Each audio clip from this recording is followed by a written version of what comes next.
So first off, if you missed Minecraft Live, ghasts have been turned into blocks and it's kind of like marshmallows. You can't eat them, but you can add water to them in the overworld. And now we have a smiling ghast, and soon this smiling ghast turns into a ghastling, which is alive and flies around. And when you feed the ghastling a billion snowballs, it turns into a happy ghast. Kind of the same concept as human evolution. Next, you can craft a harness using this recipe, and if you right click a happy ghast with this harness, it turns the ghast into a blimp, which means you can now ride a ghast. After seeing this, I could not believe it's real. Why does the ghast need these pilot goggles? This design is insane. Anyways, you can have 4 people on a ghast at a time, and you can use the ghast to basically get creative mode building and survival, which is way better than the previous method for this. 1.22 is also going to feature a player locator bar in multiplayer, and for some reason this bar currently just flat out replaces the XP bar. But yeah, it's basically a compass on your hotbar that can be used to locate other players in your world without their consent. And if you see one of these in your single player world, do not interact with it. Next up, you will not believe it, but Minecraft is finally adding shaders to the game. Vibrant Visuals is essentially a shader pack in vanilla Minecraft, which is really cool though, because it's a shader pack in vanilla Minecraft. They finally added shaders to the game. This is Minecraft 2. A couple interesting things are these pixelated shadows, which is different to most shader packs that just have blurred edges on the shadows, and also this water, which I'm not gonna lie, kinda looks like Lego, so I don't know if I'm a fan of that. At the bottom of this, it says captured on a high-end PC. So rest in peace to anybody who's playing on an old laptop, or a tea kettle, or the Las Vegas Sphere. You're probably not going to be able to run this feature. The first feature that is actually playable right now in the newest version of Minecraft is fallen trees. Now you can find trees that have fallen down. Apparently this was already a thing in Bedrock, but this raises the question of how did the trees fall? Because when I break part of this tree, gravity does not exist. So who is making these trees fall? I imagine you've probably noticed that there's human feces all over the ground as well. This is leaf litter. Not only are the trees falling, we got falling leaves now too. These leaves immediately change color upon touching the ground. Unless you're in a pale garden, then the leaves are lore accurate. If you're really out of it like me and you missed this update, the pale garden is like the roofed forest, but it's pale. And there's a dude that spawns in it at night. This is the bro. I don't know what he does. Why am I Steve? Who made me Steve? Anyways, what's changed with him in this update is that now if you put a name tag on him, he will survive throughout the day. So you can keep him now, as a pet. As you can see, there's no such thing as pig racism. The pigs got different variants now. Mojang must have finally listened to me and added these to the game. We got cold pigs and we got warm pigs. The cold pig is rocking a pig fur coat, as you can see. Pretty tough. Then we got the warm pig with a stripe on his back. Butt naked. Quick intermission. I'm not a conspiracy theorist, but I swear the lighting looks different. Does anyone else think it looks different? Like, this is different, right? We got cow variants being added as well. It's pretty much the same concept as the pigs. The warm cow is like one of those bulls because it's got horns. Nah. And this is the cold cow, same kind of thing, but with a fur coat again. And finally, you know Mojang had to add chicken variants too. I'm not gonna lie, the cold chicken be looking crazy. This dude got more hair than me. And instead of regular eggs, cold chickens now lay blue eggs, which I don't think they do anything different. It's just a way to get cold chickens in different biomes, I guess. And just like the other mobs, there's a warm chicken as well. It's yellow. Actually, it's kind of golden. No, it doesn't drop gold when you kill it. But you can get a brown egg from the golden chicken, and it's a similar concept to the blue egg. It's just used to spawn warm chickens instead. Now Mojang is so close to adding ducks. Just add ducks, please.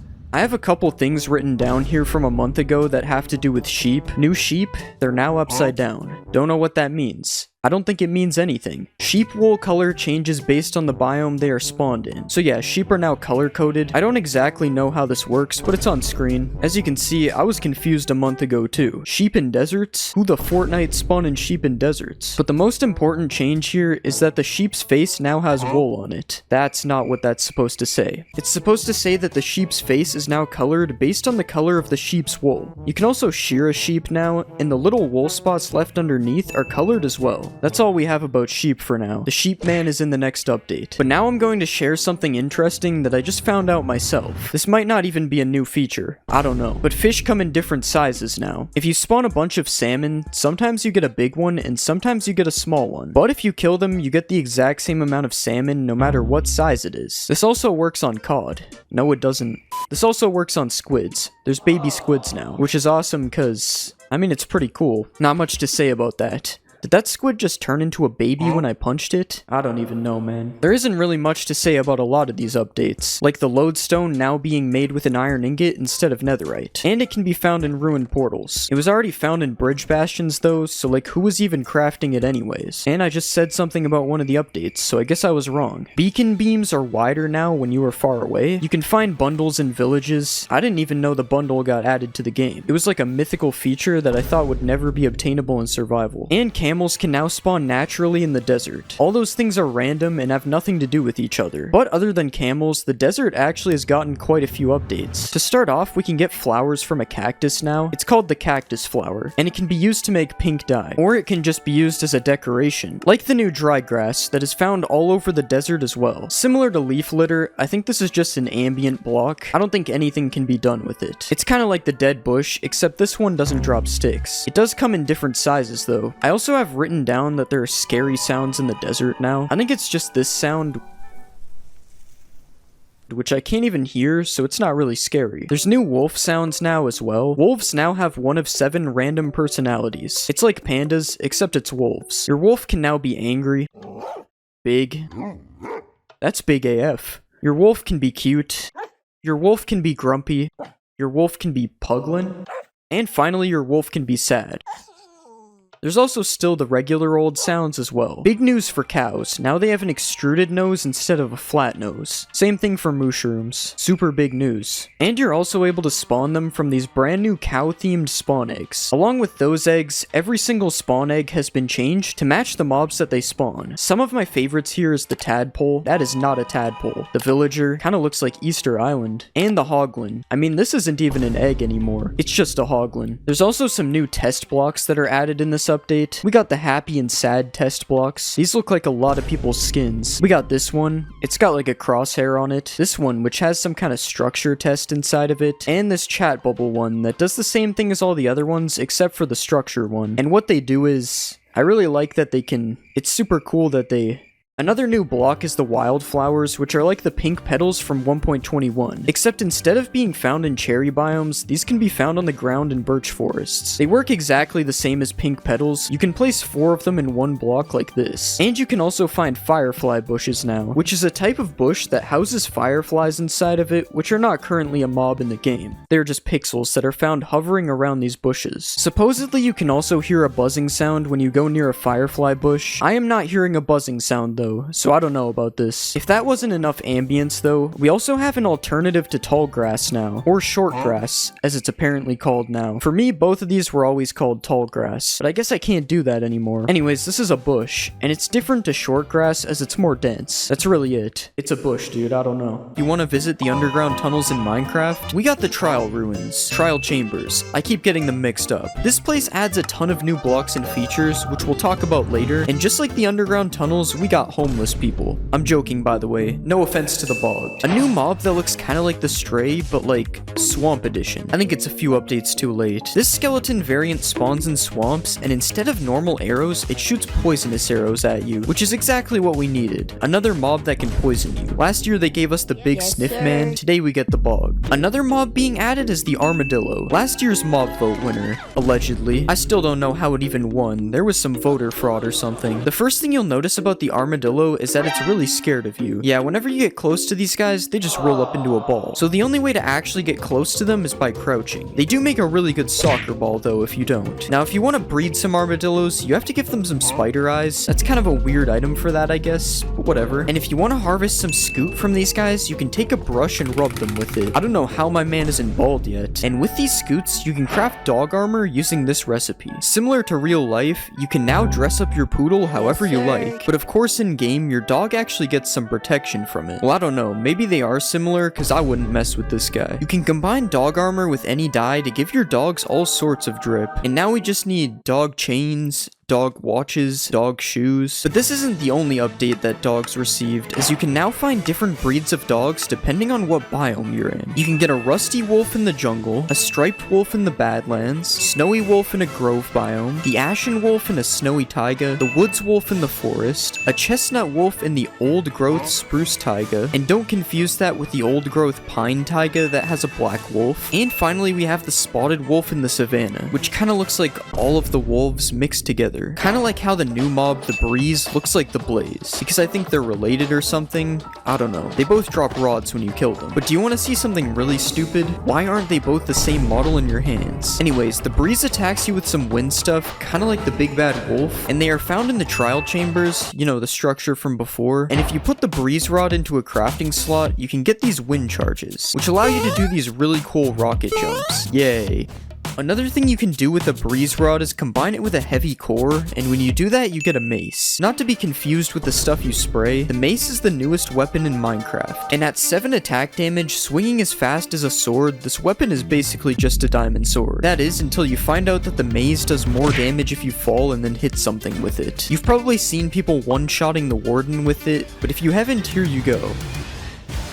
Yeah, basically this thing is kind of insane, but it doesn't stop there, because you can also enchant your mace to make it even more powerful. The enchants are Breach, which has something to do with armor, I honestly don't even know what it does. Wind Burst, which gives the effect of a wind charge every time you hit something, which is actually pretty funny when you realize that you can fly with it. And finally we have Density, which makes the mace do even more damage when you're falling. Now I can just jump off the diving board to drop the warden, I don't even have to go up that far. But as I said before, the mace is made using a heavy core, and you've probably never heard of this retextured head block that unfortunately you can't actually wear on your head. And that is because the heavy core is found in the new trial vaults in the trial chambers. These vaults work pretty simply. First, you need to complete a trial by walking up to one of the trial spawners and getting it to spawn some mobs. The spawner will spawn a few waves of mobs before finally gifting you an item which has a chance of being this trial key. Once we have the trial key, we gotta find one of these things, which is the trial vault, and then you right click it with the trial key to do even more gambling until we eventually get a heavy core. Guys, we're gonna get the heavy core eventually, never give up. Something else you can get from these is the brand new Bad Omen potion. Not exactly what I was expecting to get out of the vending machine, but basically how this potion works is it replaces the Bad Omen that you used to get from killing a pillager with a flag. Now you actually have to consent to getting Bad Omen first by drinking the potion. Once you drink the Omen potion, you can start a raid like usual, or you can visit the trial chambers and start an ominous trial. From what I can tell, the ominous trial is a little bit more difficult than the regular trial. And when you complete an ominous trial, there is a chance of getting an ominous trial key, which can just open the ominous vaults, which look like the other vaults, but just more scary. Drinking a potion with eyes is definitely a little weird, but fortunately there's a few potions being added that are a little bit less weird. The first potion is a wind charge potion, which you would think is made with a wind charge because of the name, but no, you gotta use the whole Breeze Rod to make a batch of these potions. And when a player or mob is affected with wind charging, it will just give off one of these wind charge effects when it dies. Similarly, the weaving potion, which is made with a cobweb, causes an entity to drop a few cobwebs when it dies. The oozing potion is brewed using an entire slime block, but if used properly, you can actually spend slime balls to make slime balls, as entities will spawn slimes after they die if they are affected with oozing. Unfortunately, this potion effect doesn't work with slimes though, so we can't get an infinite slime glitch going. The last potion is brewed with a stone block, which makes no sense how that's even doing anything. I mean, how are they brewing a whole stone block? And this potion is the infested potion. This potion should actually be renamed to the annoying potion, as it gives a 5% chance of spawning a silverfish when taking damage, which obviously doesn't sound that bad until you get hit with the infested potion yourself. I guess now I'm the silverfish man. Speaking of new stuff in 1.21, there's a few new things that you can only get from trial chambers. To start, we have the new armor trims. This is the bolt armor trim, and this is the flow armor trim. It's based on the wind guy, I guess, but it actually looks pretty cool, unlike some other trims. There's the flow, guster, and scrape pottery shards, which can be found on pots around the trial chambers as well. And finally, the vault can give you a flow or guster banner pattern if you're interested in those. Going back to the trial chambers, there are actually a lot of new blocks being added which are used in the making of this structure. Starting off, we have the most obvious one, which is these tough bricks that are basically all over this structure. Tough bricks are crafted by using 4 tuff to make polished tuff, which then can be used to create tough bricks with the same recipe. There are also these chiseled tough bricks found in the structure, which seem to give it a little more detail, and there is just regular chiseled tuff that is mixed in with the other new blocks as well. Each one of these tuff variants, including regular tuff, also comes with new stairs, slabs, and walls. And overall, I think it's really cool that they actually made the tuff block have a use, as it was just some random block that you find at Deep Slate level before. But tuff isn't the only block that got a bunch of new variants, as there will be a lot of new copper-based blocks in 1.21 as well, starting with this block that is seen all over the new trial chambers structure, which is called the copper grate. The copper grate is unlike any other Minecraft block we've seen before, as it's sort of like a full block fence. Another unique copper block that is being added is the copper bulb, which sort of works like a redstone lamp, but it's a little more advanced, as it emits different light levels based on how oxidized the copper is. The copper bulb requires redstone to activate it if it isn't naturally spawning, and if it starts becoming oxidized,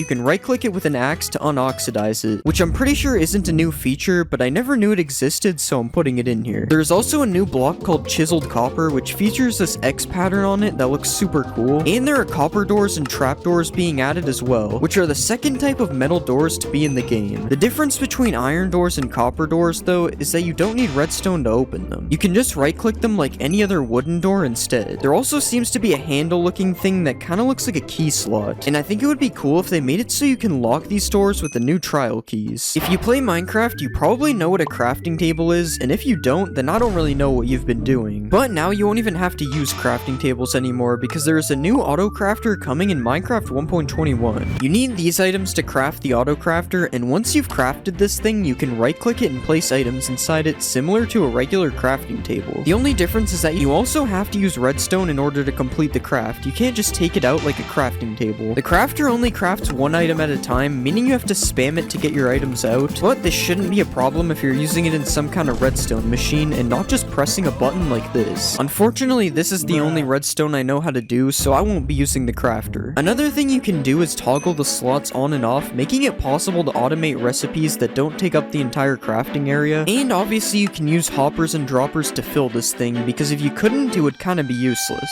Another thing you can use hoppers and droppers to fill is the decorated pots that were actually added in 1.20, but now have a few new features being added to them. To start, you can right-click decorated pots to fill them with a single stack of items, which wasn't possible in the previous update. The only problem with storing your items in a pot is that you can't get them out without breaking the pot, so they really have more map-making use as they can be used to hide items. You can also now shoot decorated pots to break them, and this not only works with arrows, but this also works with any projectile, including projectiles that are shot by mobs. Unfortunately, the breeze can't break them though. You can stack decorated pots up to 64, which wasn't a thing before. You used to just have to have a full inventory of them, and overall I think these changes are pretty cool. It's definitely a lot better than how the decorated pots were before. Another mob-related change that is coming to Minecraft 1.21 involves bats. The mob that has been in the game for years has actually gotten a new texture added to it, similar to the Vex changes that we saw in the last update. The bat also has a new flying animation, which looks a lot cooler than the old bat, and it can also hang underneath blocks, although I'm not sure if this is a new feature. It might have been in the game before. Overall, I think these bats look pretty cool, and I hope they continue updating old mobs in the future, because some of them could really use an upgrade. You've probably heard this noise when an enderman teleports away from you, but in the new update, this noise is going to have another use, because now when you throw an ender pearl and it lands, you will hear this noise as well. This means the days of silently ender pearling on people are unfortunately over. The /tick command is a new command that can be used to manipulate the speed of the game, and if you type /tick rate and then a speed, you can actually speed up or slow down Minecraft without the use of an external program like you had to before. And you are also able to just completely freeze the game if you do /tick freeze, which can be kinda cool. I mean, look at this red cow. Another thing you can do is /tick sprint and then a time, which will make the game go super fast until the chosen time is up, and this is definitely one of my favorite things you can do with this command, as it can help a lot with making time lapses. There is a new cherry blossom biome coming to Minecraft, and what comes with it? Pink wood. Now personally, I would never make a pink house. That seems kinda sus.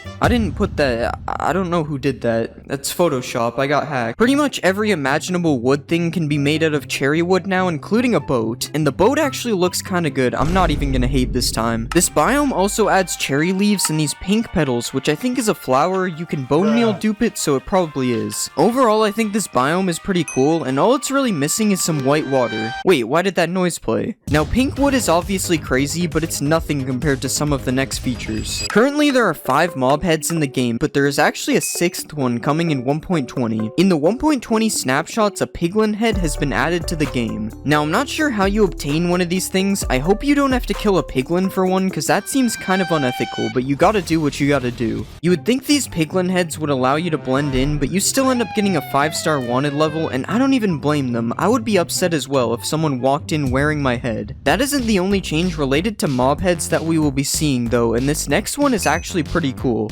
If you are familiar with how note blocks work, then you are not like me, but basically different blocks underneath equals different sounds. That's the simple way to put it. But now you can actually put a mob head on top of a note block and it will make a sound that the mob would make, like this. Every head obtainable in survival is able to do this, and there's even a player head sound.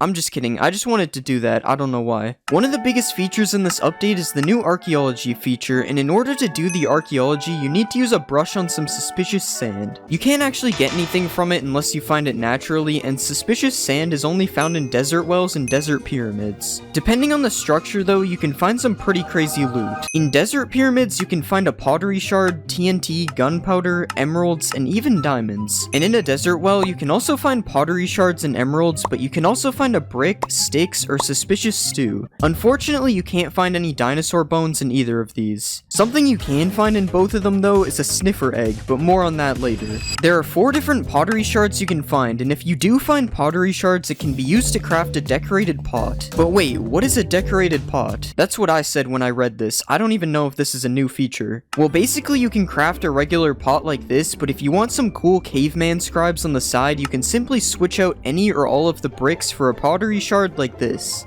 Then when you place the pot, instead of being lame and boring, you will have a very cool and unboring pot. The shard will only be on all 4 sides if you craft it like this though, allowing you to use all 4 shards if you're built like that to create a pot with a different image on each side. Now you're probably wondering what these pots are used for, and I'ma be real, I have no idea. Something I do know about though is the sniffer, Minecraft Live 2022's mob vote winner. The sniffer can be hatched from an egg which is found in suspicious sand, but it's not yet in the game so I can't show you. But what I can show you is the crazy amount of animations this thing has. Like it can sniff, it can also sniff. Oh yeah, and it can sit down and dig for seeds, so that's pretty cool. A sniffer also feels happy according to the wiki. I wouldn't relate. These things can do a lot of things. That's a sentence said by somebody who doesn't know what they're talking about. The sniffer is a passive mob, and all it does right now is sniff and dig for ancient seeds out of the ground, but you are also able to ride a sniffer like this. Okay, that's not real, I baited you. This is actually a new feature though, it's the /ride command. It allows you to ride any mob, which is pretty cool. One of the seeds the sniffer can find is torchflower seeds, which are also used to breed sniffers to create a snifflet. That's what they're called. Torchflower seeds grow into a torchflower, which are just decorative as far as I can tell, and they're probably one of the coolest looking flowers in the game so far. But they're not even close to the coolest update in this video.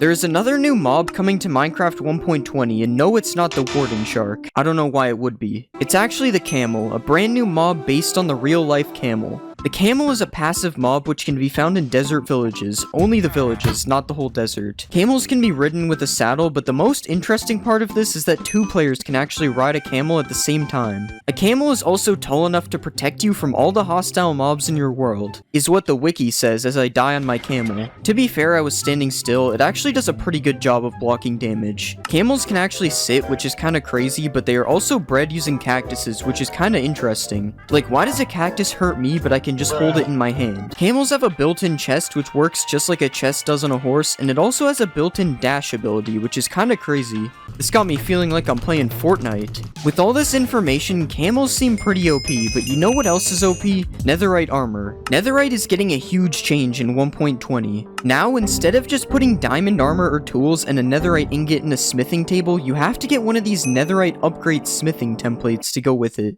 You can find these netherite upgrades inside of Bastion remnants, and they can be duplicated using this crafting recipe. A lot of people have said this, but I think this feature is very bad for servers, as it basically allows people to gatekeep netherite. There is one good change coming for servers in 1.20 though, which is the new armor trims. These templates can be found in a variety of different structures, and they can be combined with one of these 10 materials and a piece of armor to make some sick designs like this. There are way too many unique armor combinations to show them all, so here are some of my favorites. You can also duplicate these templates with the same recipe as before, except the netherrack is switched out for the material on the template. Honestly, I think customization features like this are really good, and I hope there's more of these in the future. But even with how good this still isn't the best update in the video. We've talked about a new wood type being added already, but there is actually another one coming as well. It is now possible to craft a block of bamboo like this, and you can actually turn this thing into 2 pieces of bamboo planks like this. Here are all the things you can make using bamboo wood. It's pretty much the same stuff you can make with cherry wood, except there's this one block that's different, a bamboo mosaic. Bamboo mosaics can be crafted with 2 bamboo slabs like this, and you can also turn them into slabs and stairs like this. Honestly, I don't think this block looks that cool, and it's kinda expensive, so I don't know if I'll be using it. One thing I will be using though is the bamboo raft. It's basically a boat, but it's called a raft just like in one of my favorite games, Raft Wars 2. The cool thing about this though is that it has no walls, unlike a boat. You can also put a chest on it like the other boats, but that's old news. This is 1.20 now. Something that isn't old news though is hanging signs. Hanging signs can be crafted using every type of wood, and as you can probably guess, you can hang them and write a message on them. You can currently hang them off the sides of blocks or from the roof like this. There is one downside to them though. Hanging signs have a lot less room to write on. Not a problem for me though, because there's only one message I wanted to write. Another new block coming to 1.20 is chiseled bookshelves. You probably didn't think of this, but chiseled bookshelves are actually used to store books. But the cool thing is, you can actually put enchanted books and written books inside of it as well. Basically, there are 6 book slots, and each one can have a different book. This is pretty cool compared to normal bookshelves, which are basically only used for higher enchantments. The chiseled bookshelf is crafted like this, and can be used as fuel in furnaces to smelt 1.5 items. I don't know why you needed to know that, but the wiki felt like it needed to tell me, so I'm telling you.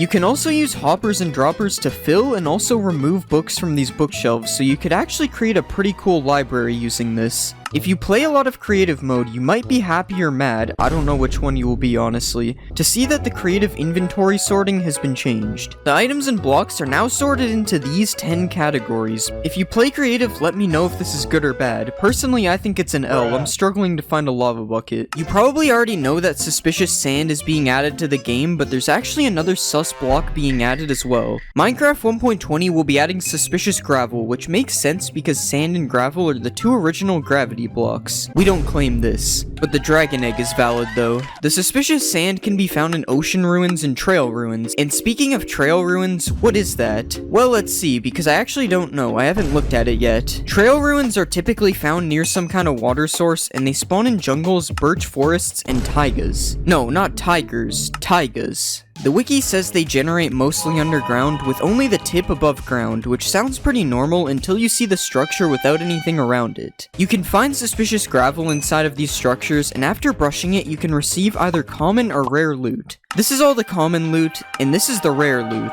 Do you think this new structure is a W or an L? Personally, I don't think it's that good, but that's okay, because there are a lot better features later in this video. Pottery shards have gotten an update. Well, they're actually called shards now. I spent 5 minutes looking for them thinking they got removed, but no, they just changed the name. And as well as changing the name, they also added a lot more of them. They basically work the same as before. You just take any 4 of them and craft a pot with them. All of these shards can be found in suspicious blocks in one of these structures.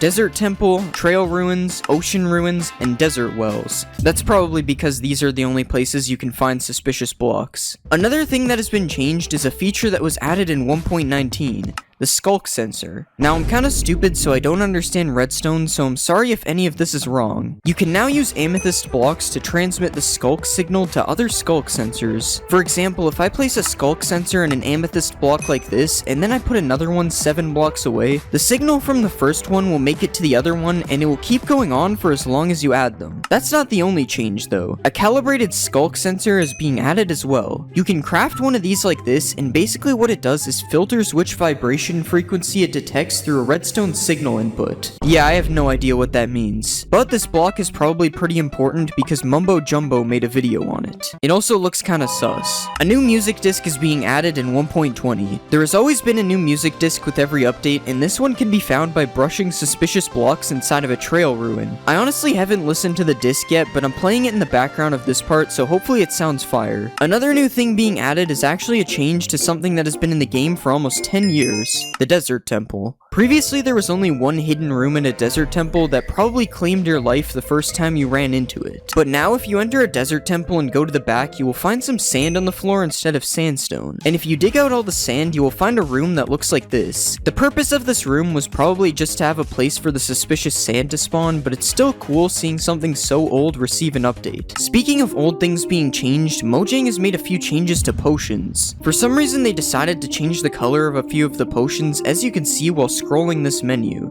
I'm not really sure why they would do this, as it just makes things kinda confusing. Like, why is night vision green? Who did this? Another interesting change to the appearance of items is the new enchant glint speed and strength slider. If for some reason you don't like enchant glint, now you don't have to look at it because you can just turn it to 0. You can also turn the glint speed down to 0, but I don't know who would do this. It looks kinda strange. Minecraft 1.20 is adding the sniffer, which is cool, but we've already been over this. A couple changes have been made to it since the last time I talked about it though, and those include sniffers now get lured by torch flowers, so now you're able to have an army of sniffers. Sniffers can now dig in mud for seeds. Didn't really know that they couldn't. The sniffer egg has been added to the game, and this is what it looks like. I'm pretty sure it hatches a sniffer, although I'm too lazy to wait for that to happen, so I'm just gonna do this instead. And finally, sniffers can now dig up another type of plant. Pitcher pods. Pitcher pods can be planted on hoed dirt, not regular dirt. This guy is kinda picky. And they grow in 4 stages. 1, 2, 3, and 4. Once it grows up, you now have a pitcher plant, and as far as I know, it does nothing. It's just decorative. Oh wait, you can actually turn it into 2 cyan dye, but that's it. I'm gonna be honest, this one definitely looks better than the torch flower. But if I had to pick, I'd go with something like a poppy, because these things look kinda crazy.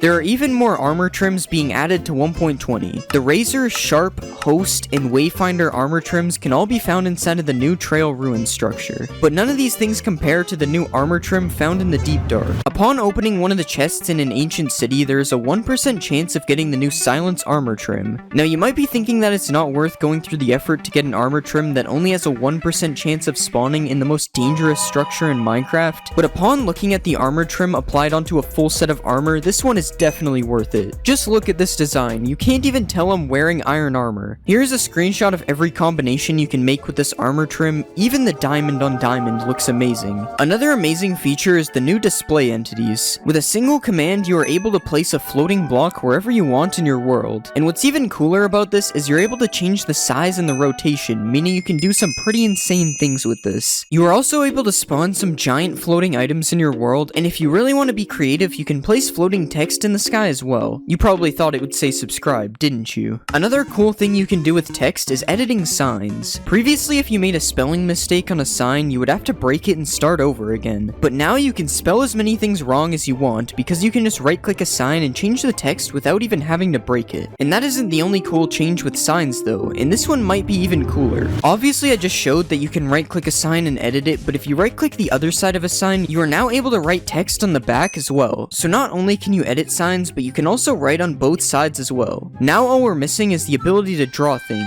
If you're one of those people who likes to set everything on fire, then you are going to be very disappointed with this next update, or happy depending on where you are. That is because fire spread is being changed completely. Depending on what biome you are in, fire now spreads a lot faster or a lot slower. Generally, from what I can see, warmer biomes have faster fire spread, while colder biomes have slower fire spread. Unfortunately, this snow village gets to live another day. Luckily, there is still a way to burn down this village though, and that's with the new fill biome command. Similar to the command in World Edit, only a little bit more complicated because I don't have a wand to select the area. You are able to change naturally spawning biomes to any biome you want, including ones that don't normally spawn in the overworld. I really thought this would do something. I'm kinda disappointed. Another new command that is being added is the /damage command. Previously, if you wanted to damage yourself, you would have to find a way by being creative, but now you can just type a single command and boom, half your health bar is gone. You can also use this command on other players and entities, and this would probably be really funny to use against your friend who doesn't know how to play the game. The next new command is the /ride command, which I've already shown, but I just wanted to show that it is now fixed. I can actually ride the sniffer instead of sitting inside the green stuff. The final new command is /clone, and I honestly don't really know how to use this one, but apparently it kinda works like copy and paste in World Edit, so yeah. You know what everyone wants in their house? A 1-to-1 replica statue of themselves. And this could be a possibility in the future by adding the ability to give armor stands player skins. It would be a little bit weird having mannequins in your single player world, but I can definitely see this being used a lot in multiplayer. Minecraft 1.22 has been speculated to be the end update. Although this is not confirmed, if 1.22 does bring new updates to the end, one of the updates we would be seeing is a new ore. Radium ore has been under review by Mojang for a while now. It's an ore that would would be found in the end that could be smelted to make radium ingots, which could then be turned into a radium block. Radium blocks emit light, and they would be radioactive, applying poison to anything near it. So building your house out of it probably isn't ideal. You know how the wandering trader has llamas? Not anymore. Well, imagine if this dog was this villager's pet. That's right, villagers could have pets in the future. The concept is, if you attack a villager, his pet will come defend him just like the golem does. Now, I think this is a really cool idea, as long as it doesn't get too crazy. Waves could be added to Minecraft. Now, this is one of the more possible changes to be added in the summer update, as it matches the whole ambient theme that Mojang is going for. I think waves would also make the water and vibrant visuals look way better than the current flat Lego design that we've seen so far. Obviously, the waves wouldn't be this crazy though, but it would be cool if they were. It's kind of fun to surf these in a boat. We could also see seals being added to the ocean in the future as well. The seal does have a ton of similarities to the dolphin though, so it would probably take a full ocean update to see seals added to the game, which could also bring the addition of crabs and lobsters to the game. These mobs would be the size of a silverfish, and they probably would attack you with claws if you go near them. You could get crab and lobster meat from killing crabs, and you could even catch them with crab traps as a new alternative to fishing. Another simple change related to the ocean is the ability to repair tridents. Right now you need another trident to repair your current trident in an anvil, when instead you could just be able to use prismarine shards to make repairing tridents a lot more affordable. Another simple change we could see is the ability to push chests with a piston. I didn't even know that this was impossible until seeing this suggestion, and if you play Bedrock, you wouldn't know this is impossible because it is possible on Bedrock. With Mojang adding a lot of features from Bedrock to Java, this could possibly be added to Java very soon. Another thing that could possibly be added is double jumping. A double jump enchantment could be added to boots that would probably work similar to how it does on servers. Now this would kind of make jump boost potions completely useless, as double jump would just be way better, but it's still a cool concept for a new enchantment or possibly a new type of boots that are specifically made for double jumping. I say this because we could also be seeing a new type of boots called speedy boots, as Steve calls these things speedy boots in the Minecraft movie. So a new type of boots that gives you speed naturally could be added in the future, although these might just be soul speed boots that have been given a cool look just for the purpose of the movie. We could also see backpacks being added in 1.22. Similar to bundles, which were just recently added, backpacks could serve as an inventory inside of an inventory, or even add slots to your inventory when worn, although I would assume they would get a new item slot if this was the case, because wearing a backpack over a chestplate could be a bad idea. Another wearable item that could be coming to the game is mob heads. Okay, obviously mob heads are already in the game. I mean more mob heads than the ones we currently have. Like maybe a head for every single mob in the game. Having every mob head in the game would be super cool, as it would give people a new challenge to collect every head in the game. Wait, how did they get this? Colored stairs and slabs have been missing from the game for a while, and new terracotta and concrete slabs, stairs, and walls could fix this issue, or just adding every single color of wood could fix this too. I wonder which one Mojang will do first. Also, changing the color of the sky could be a feature coming to the game soon. You wouldn't be able to do this in survival, but a command to change the color of the sky could be very cool. And we could even have different sky colors for certain biomes, kind of like the fog in the nether, or even just biomes where it's always night or always daytime. I'm looking at one biome in specific. Dog beds could be added to Minecraft, which would serve as a way to have a more permanent pet in Minecraft. As similar to how beds work on players, dog beds would set a respawn point for your dog. This would stop your friends from killing your dog when you're not online, and instead they would have to be a little bit more creative. We could also see skeleton dogs, which are dogs that have been struck by lightning. A skeleton would no longer be afraid of this dog, as it is now a skeleton dog, and you could maybe even find skeletons walking around with their own skeleton dogs, kind of like how skeletons can ride skeleton horses. Also under review is a giant biome. No, not like this.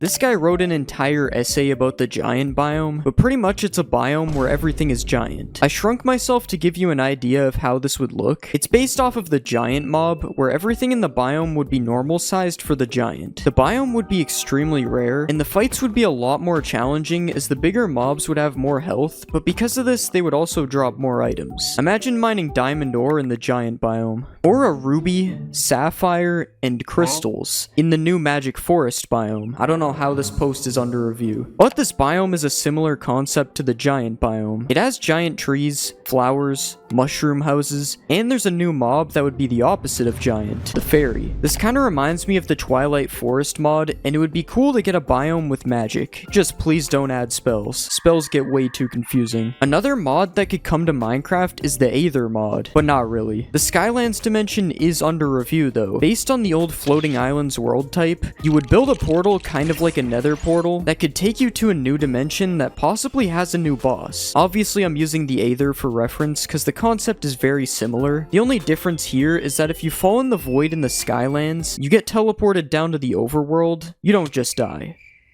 Beavers could also be a mob that is added in the future in Minecraft. A beaver would come with a new structure called a beaver dam, which is a reference to a beaver dam in real life if you couldn't tell. Beaver dams would be made of a new stick block, and beavers could even drop beaver skin to be used to make beaver armor. And this beaver armor would turn you into a beaver when you swim underwater. We could also see an oasis being added to the desert, as there have been a few desert updates recently. It would be a structure with palm trees, water, and bamboo. I do wonder if this would function like a real oasis though. Wait, where did it go? Alright, I'm gonna die of thirst now, GG. I wouldn't die of thirst if I had a grappling rope though. I wouldn't die of thirst at all in Minecraft actually. Wait, how? A grappling rope is a possible future item that can be used to go up things without using blocks. Beyond that, I don't see it being very useful as there are blocks in Minecraft which you can use to navigate terrain. But it's Minecraft, so you never know. Rice could also be a new plant coming to Minecraft, except you would have to plant rice in water instead of in the ground. You could then harvest rice and use it to make some new food. You could have just a bowl of rice, you could make sushi, you could even make fried rice in a furnace, or even a bag of rice, which could be a cool new block used to stop flowing water. Ignore that almost every other block in the game can already do that. A couple of insane things that I don't even know how they are under review is the red dragon that Notch planned to add years ago, which is still somehow under review to this day. The water dragon, as if the red dragon wasn't enough. I will say that the water dragon may have inspired the warden a little bit with the mention of the deep dark ocean. Hopefully it did, because this is way too many dragons. A giraffe, which isn't that crazy. I just say this because a savannah update just happened and there was no giraffe added, so we probably won't be seeing a giraffe anytime soon. And finally the kraken, which is an underwater boss that is basically a giant squid that can grab you and shoots ink at you.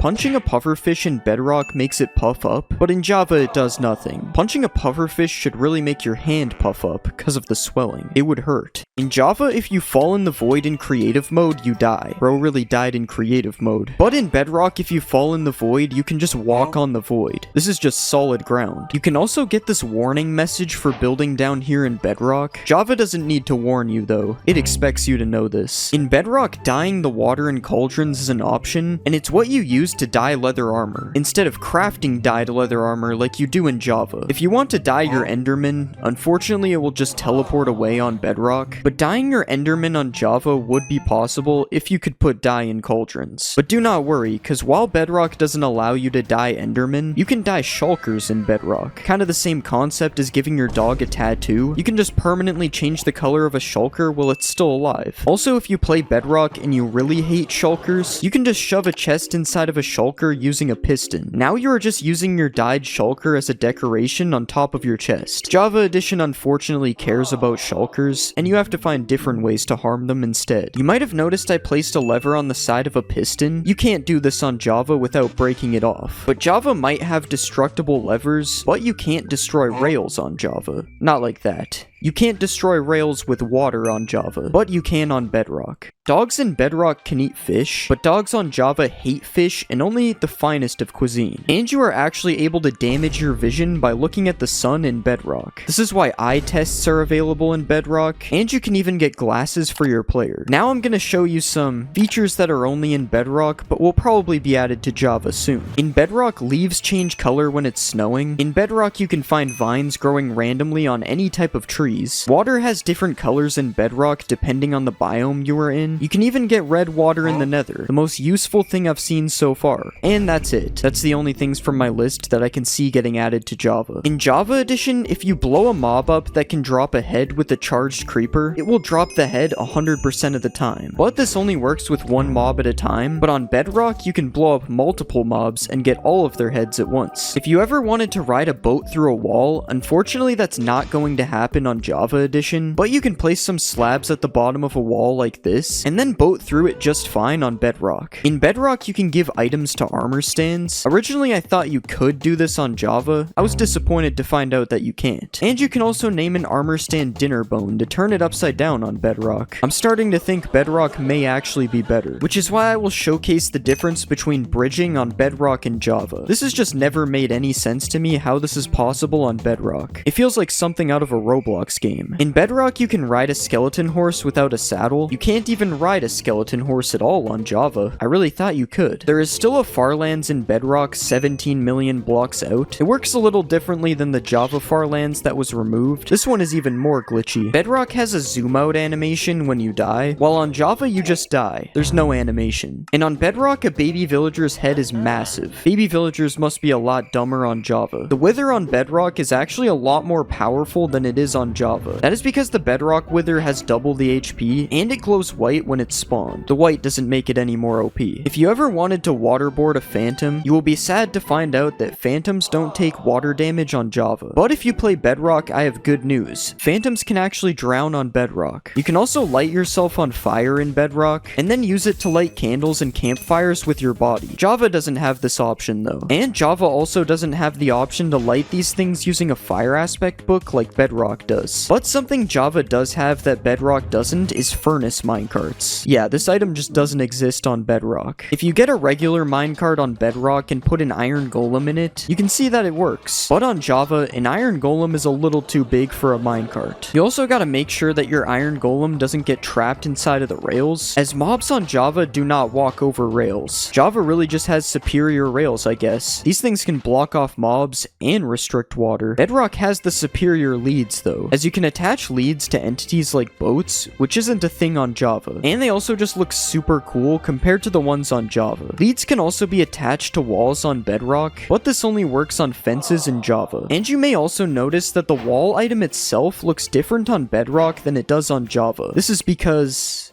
well, I don't know why it's like this actually. You can also look at iron bars on Bedrock and notice that they are a lot more symmetrical than they are on Java. And bubble columns look completely different between the two editions as well. I'm gonna say that Java wins this one. The bubble column looks way more natural. In Java, if you spawn a wandering trader spawns. But in Bedrock, if you spawn a wandering trader, it comes with 2 llamas at no extra cost. Bedrock always has the best deals. That is until you find out that carving a pumpkin on Bedrock only gives 1 seed, but on Java it gives 4. And if you've ever seen the inside of a pumpkin in real life, neither of these make any sense. I swear those things have infinite seeds. When you pull a crossbow back on Bedrock in first person, you can see part of your hand. On Java, you cannot see any of your hand, which means you don't have hands on Java. In Bedrock, you can place snow underneath flowers, and you can use bone meal on flowers to make them spread. On Java, neither of these things are possible. But what's possible on Java is climbing up a trapdoor ladder. And on Bedrock, it appears you can't even place ladders on trapdoors. I've always hated running over soul sand without blocks. There's no reason for it to be this slow. But on Bedrock, if you sprint jump over soul sand, it just isn't slow. And I think this has something to do with the absolutely amazing running animation on Bedrock. Who doesn't run like this in real life? In Bedrock, blocks that emit light glow on your hotbar. In Java, they don't. In Bedrock, when you have view bobbing on, you get to see a lot of bobbing. Java lets you view less bobbing, but there's still bobbing.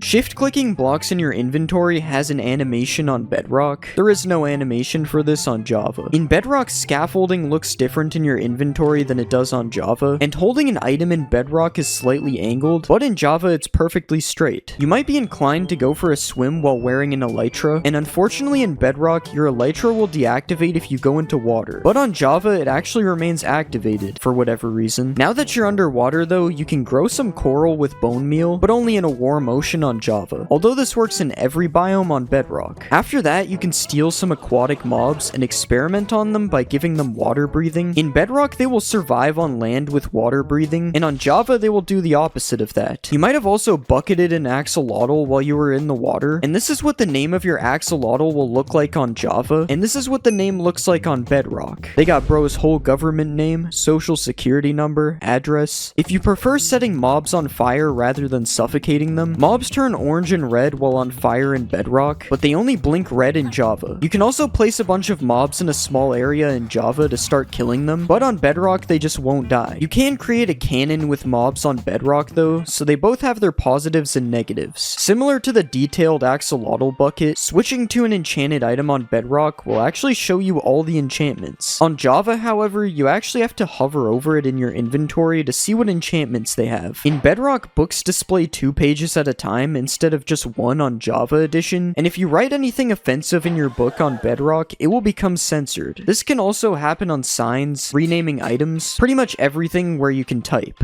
On Java, you can type freely though. In Java Edition, if you cover up your bed with a bunch of blocks, the bed will become obstructed and it will just respawn you at the world's spawn point. But in Bedrock, you can encase your bed in an indestructible vault, and you will still respawn within the area of your bed. If you name a big slime in Java Edition and then kill it, the slimes that it splits into will still have the same name. On Bedrock, if you do this, the smaller slimes do not carry over the name. It just becomes forgotten. In Bedrock, animals like horses slowly grow up into an adult, but on Java, the change just happens instantly. You can then ride your horse on Java, and your hunger bar and XP bar get replaced with the horse's health and jump bar, but on Bedrock, the XP bar only gets replaced when you are jumping. Otherwise, you can still see how much XP you have. In Bedrock, hearts move down when you have regeneration, and on Java, for some reason, it's the opposite. Hearts move up. You also can't eat food in peaceful mode when your hunger bar is full on Java, but for some reason, you are able to eat as much food as you want in peaceful mode on Bedrock. In Bedrock, having a parrot on your shoulder will prevent you from going through a nether portal, but in Java, the parrot will actually go through to the nether with you. Oh, whoops. Looks like I forgot something in the overworld. If you want to place a torch on top of a honey block, you cannot do this on Java, but it is possible to do this in Bedrock. Useful information for bees. And the new vibrant visuals is actually available on Bedrock, but not on Java. It will be available on Java soon, though. But the difference here is that Bedrock seems to get everything first before Java gets it. When you kill a ghast with its own fireball on Bedrock, it will turn orange. You also probably noticed that a ghast's eyes and mouth kind of glow when shooting a fireball on Bedrock, but in Java, it just remains red and boring. This single warden who really wants to kill me, but he can't, so he does this, which is cool and all, but it isn't satisfying. So what will happen if I spawn 100 wardens and have them do the same thing?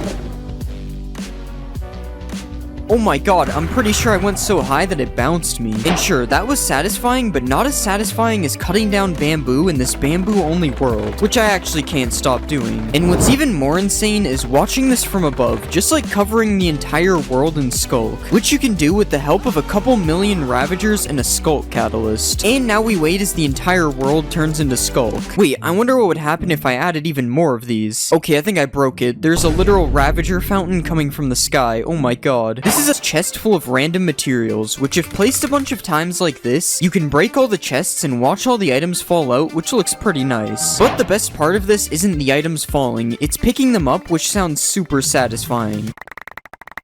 I could literally do this for hours. Something else you can do is place a bunch of shulkers full of netherite above a lava pool, and then when you break them, this happens.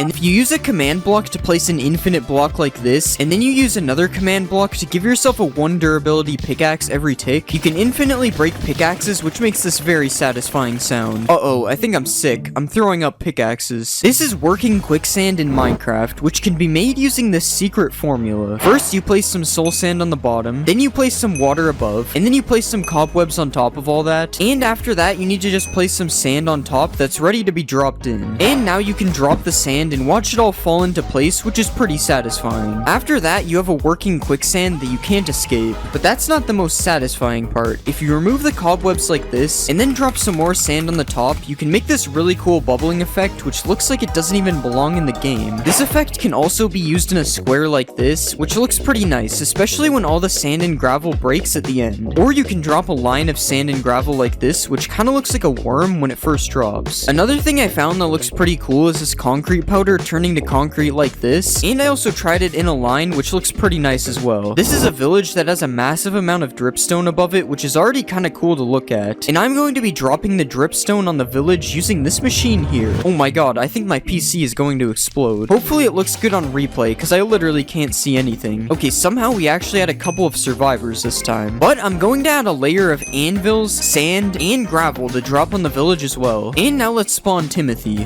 Hopefully he survives. Okay, first let's drop the anvils. That was much less laggy. Now let's add some sand. It's looking like Bikini Bottom down there. And finally the gravel. Okay, there's no way Timothy survived all that. Oh wait, he's actually right here. Honestly, doing that had me feeling like I was 9 years old again, so let's try some things we all did as kids in Minecraft. First, I'm going to be burning down a forest. Okay, this is taking forever. I guess I have to do it the old-fashioned way. Now that's some good forest burning. What about blowing up a ton of TNT? I think this was a mistake. If you make a box like this, and then place a repeating command block to spawn zombies, you can make an infinitely dying zombie. That's not what I meant to do. What you can actually do is spawn a bunch of zombies inside of the box, and then you can kill them all with a sweeping edge 100 sword, and it's honestly pretty satisfying. I wonder what happens if we make the box even bigger. Okay, that was so much better. Another satisfying way to kill a bunch of mobs is with a piercing crossbow. But this crossbow isn't gonna cut it. It only killed 4 of them. We need a max piercing crossbow. Alright, and let's kill the villagers in 3, 2, 1... Okay, it didn't reach the end, but we'll just pretend it did. What happens if you break these plants that go up to sky limit? It's literally raining twisted vines. Now let's do the cactus. Okay, that one actually looked kind of nice. What about the sugar cane? Whatever this thing is. And finally, bamboo. Bamboo definitely has my favorite sound out of these. But something that might sound better is a massive dripstone hitting the ground. Okay, let's just use this genius redstone timer to make sure we don't miss the sound. And now we fall all the way to the bottom. I like how it just gets faster the more that fall. Apparently, if you place a bunch of end crystals inside of each other, it looks really satisfying. But it doesn't seem to be working for me, so I guess we have to use a command block. I think we placed them on the wrong block, but it's definitely working. This thing actually looks so cool. I can't believe this is in Minecraft. Wait, I wonder what happens if we touch it.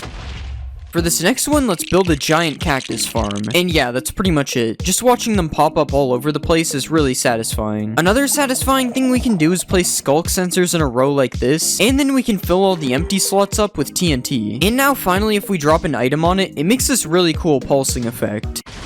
Oh yeah, I forgot it would all blow up. For this next experiment, we are going to need a massive pyramid, so let's build that. Okay, that literally took me almost 30 minutes and I didn't even finish it. But now what we can do is place water in the middle and watch it all flow down the pyramid. Was that worth the 30-minute wait? Probably not. We can also drain all the water as well, but it's definitely not as satisfying as watching it flow down the pyramid. Earlier, we dropped a bunch of anvils on a village, but I wonder what it would look like if we dropped it on a regular world. Okay, it kind of just started. I didn't mean for that to happen.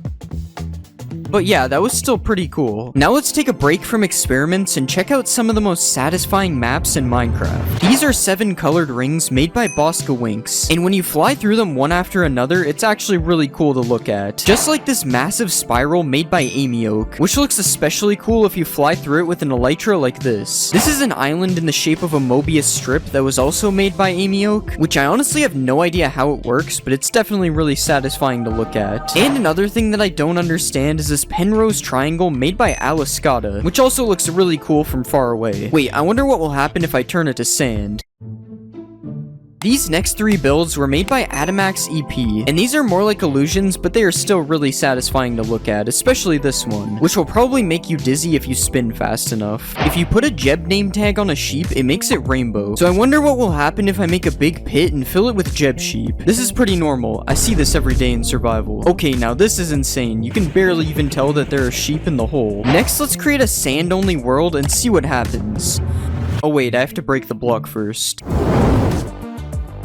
There's a short amount of time before it becomes way too laggy. So now let's make it laggier with concrete. This would probably look so cool if it wasn't a slideshow. Next, I decided to make a sapling-only world, and watching them grow was actually really satisfying. I can't move on until all the holes are filled. Another experiment similar to this idea is making a drip leaf-only world. I honestly had no idea what would happen with this one, but it's probably one of my favorites so far. And the last world I made was a cactus-only world, but it didn't really go well, so we'll just move on. If you place 2 slabs like this, and then you push them together with a piston, you can make an illegal slab. So I wonder what it would look like if we copied the build a bunch of times to make a wall of illegal slabs. Honestly, I'm not sure if this is satisfying, but it's definitely pretty cool, and also really laggy. Picking up a ton of XP can also be pretty satisfying. Okay, it just won't stop. It's been doing this for like 5 minutes. And for the last experiment, I decided to put some bees in a nest. A lot of bees. Okay, if we set it to day, they should all come out at the same time. Oh my god. Yeah, I don't even know if that was satisfying. It's kind of unsettling, actually. Everybody knows that leather armor is the most useless armor in the game, but did you know that leather armor isn't even leather armor? In the early versions of Minecraft, leather hadn't been added to the game yet, so players would instead have to craft this armor using wool blocks that you obtained by punching sheep and turning them bald. This armor was eventually replaced with leather armor, but the texture remained the same, meaning the armor you wear today might not be what you think. Speaking of weird armor things, did you know that Minecraft's old armor system actually worked a lot differently? To start off, armor used to absorb all types of damage, including fall damage, meaning you could jump off of a massive mountain and survive wearing full leather armor. But you also might have noticed that I have 10 armor bars wearing leather armor. How is that possible? Well, prior to beta 1.6, all armor actually provided the same amount of protection, and the amount of armor bars you had was actually reflected by the amount of durability left on your armor. This meant that the only actual difference between leather and diamond armor was how fast it breaks, which in Minecraft Alpha was pretty fast. When thinking of the most iconic Minecraft item, you probably think of diamonds, but what if I told you that diamonds weren't even diamonds when they were first added to Minecraft? When Notch first added diamonds to Minecraft, he decided it would be a good idea to refer to them as emeralds instead of diamonds. Maybe this is why villagers have been after them this whole time. In the early versions of Minecraft, creepers never used to explode. Well, kinda. In the in-dev stages of the game, creepers existed as a hostile mob, but they would just melee attack you instead of explode. Don't let this fool you though, as for some reason they still exploded upon killing them. In Minecraft, there are many structures, such as villages, shipwrecks, and even woodland mansions. But there is actually a structure that came before all of these, a structure that no longer exists today. When creating a world in the in-dev versions of Minecraft, you would spawn inside of a starter house that was located in the center of the world. The starter house was made up of wooden planks and stone like this, but in older versions it was just a big mossy cobblestone house. The house was filled to the brim with a bunch of chests, and each chest contained a stack of every item in the game. This seems pretty OP, and we can see why it doesn't exist today. Speaking of structures, when you think of villages, you usually think of villagers. The iconic Minecraft mob, which you can kidnap, take advantage of its self-scamming trades, and even enslave it to create a civilization. But did you know that when villages were first added to the game, there were actually no villagers to go with them? Just an eerie ghost town in the middle of nowhere. You've probably milked a cow in Minecraft before, maybe even a mushroom cow if you were looking for some soup. But I bet you've never milked a squid before, and that's because you were only able to milk squids for a short amount of time in beta 1.2 before Mojang later removed this feature.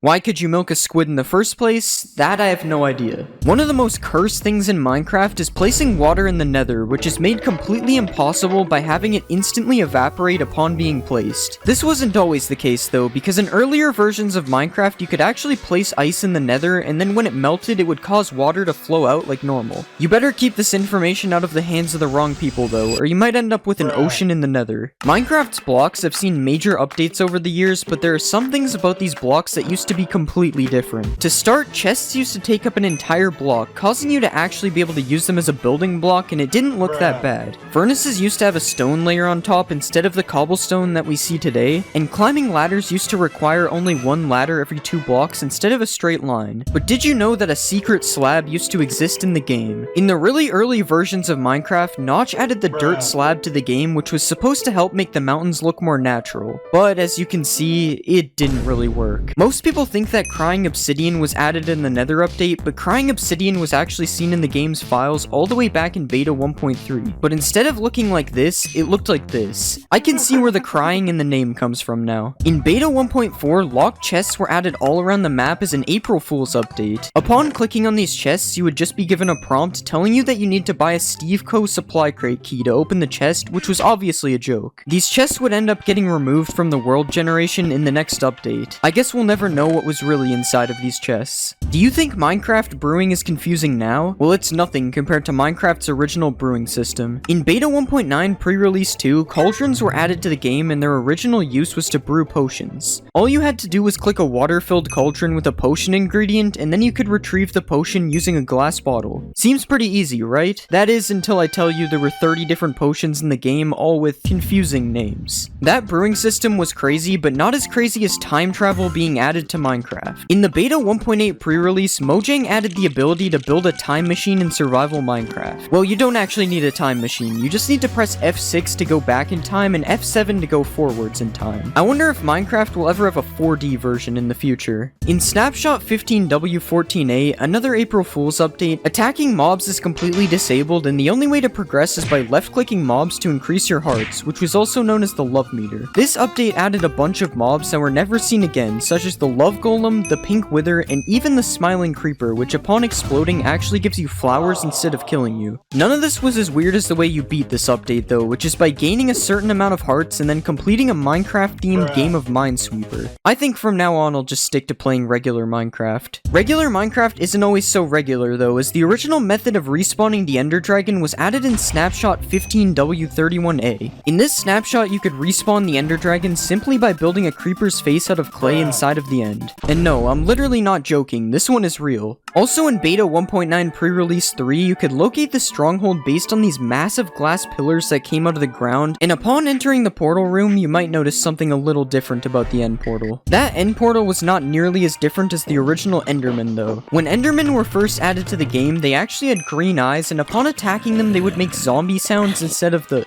sound that they make today. To make things even worse, instead of mining for diamonds, originally you could just farm Endermen to make your diamond tools instead. This is completely overpowered as long as you don't run into the white Enderman. This is a fishing rod, and this is a fishing rod being used in PvP, but did you know that when Minecraft first added the fishing rod, it actually looked like this and was completely useless? The only thing that you could do with it was stack as many of them on top of each other as you wanted. Crazy to see how far this game has come. Food in Minecraft used to be a lot different, as there was no hunger bar, meaning food would be used to instantly heal your hearts instead. When eating food, you didn't even have to wait for the animation to finish, as there was no animation. The food just instantly disappeared like you were Matt Stoney. The one downside to this though was that the food was not stackable. This meant that in order to stay alive while caving, you had to fill half your inventory up with food, allowing you to only have a little bit of space left for collecting ores. This made everything so much slower, especially because you can't sprint in these versions. You might have heard of the Aether mod, which is probably one of Minecraft's most famous mods, but did you know that Notch almost made this mod a reality?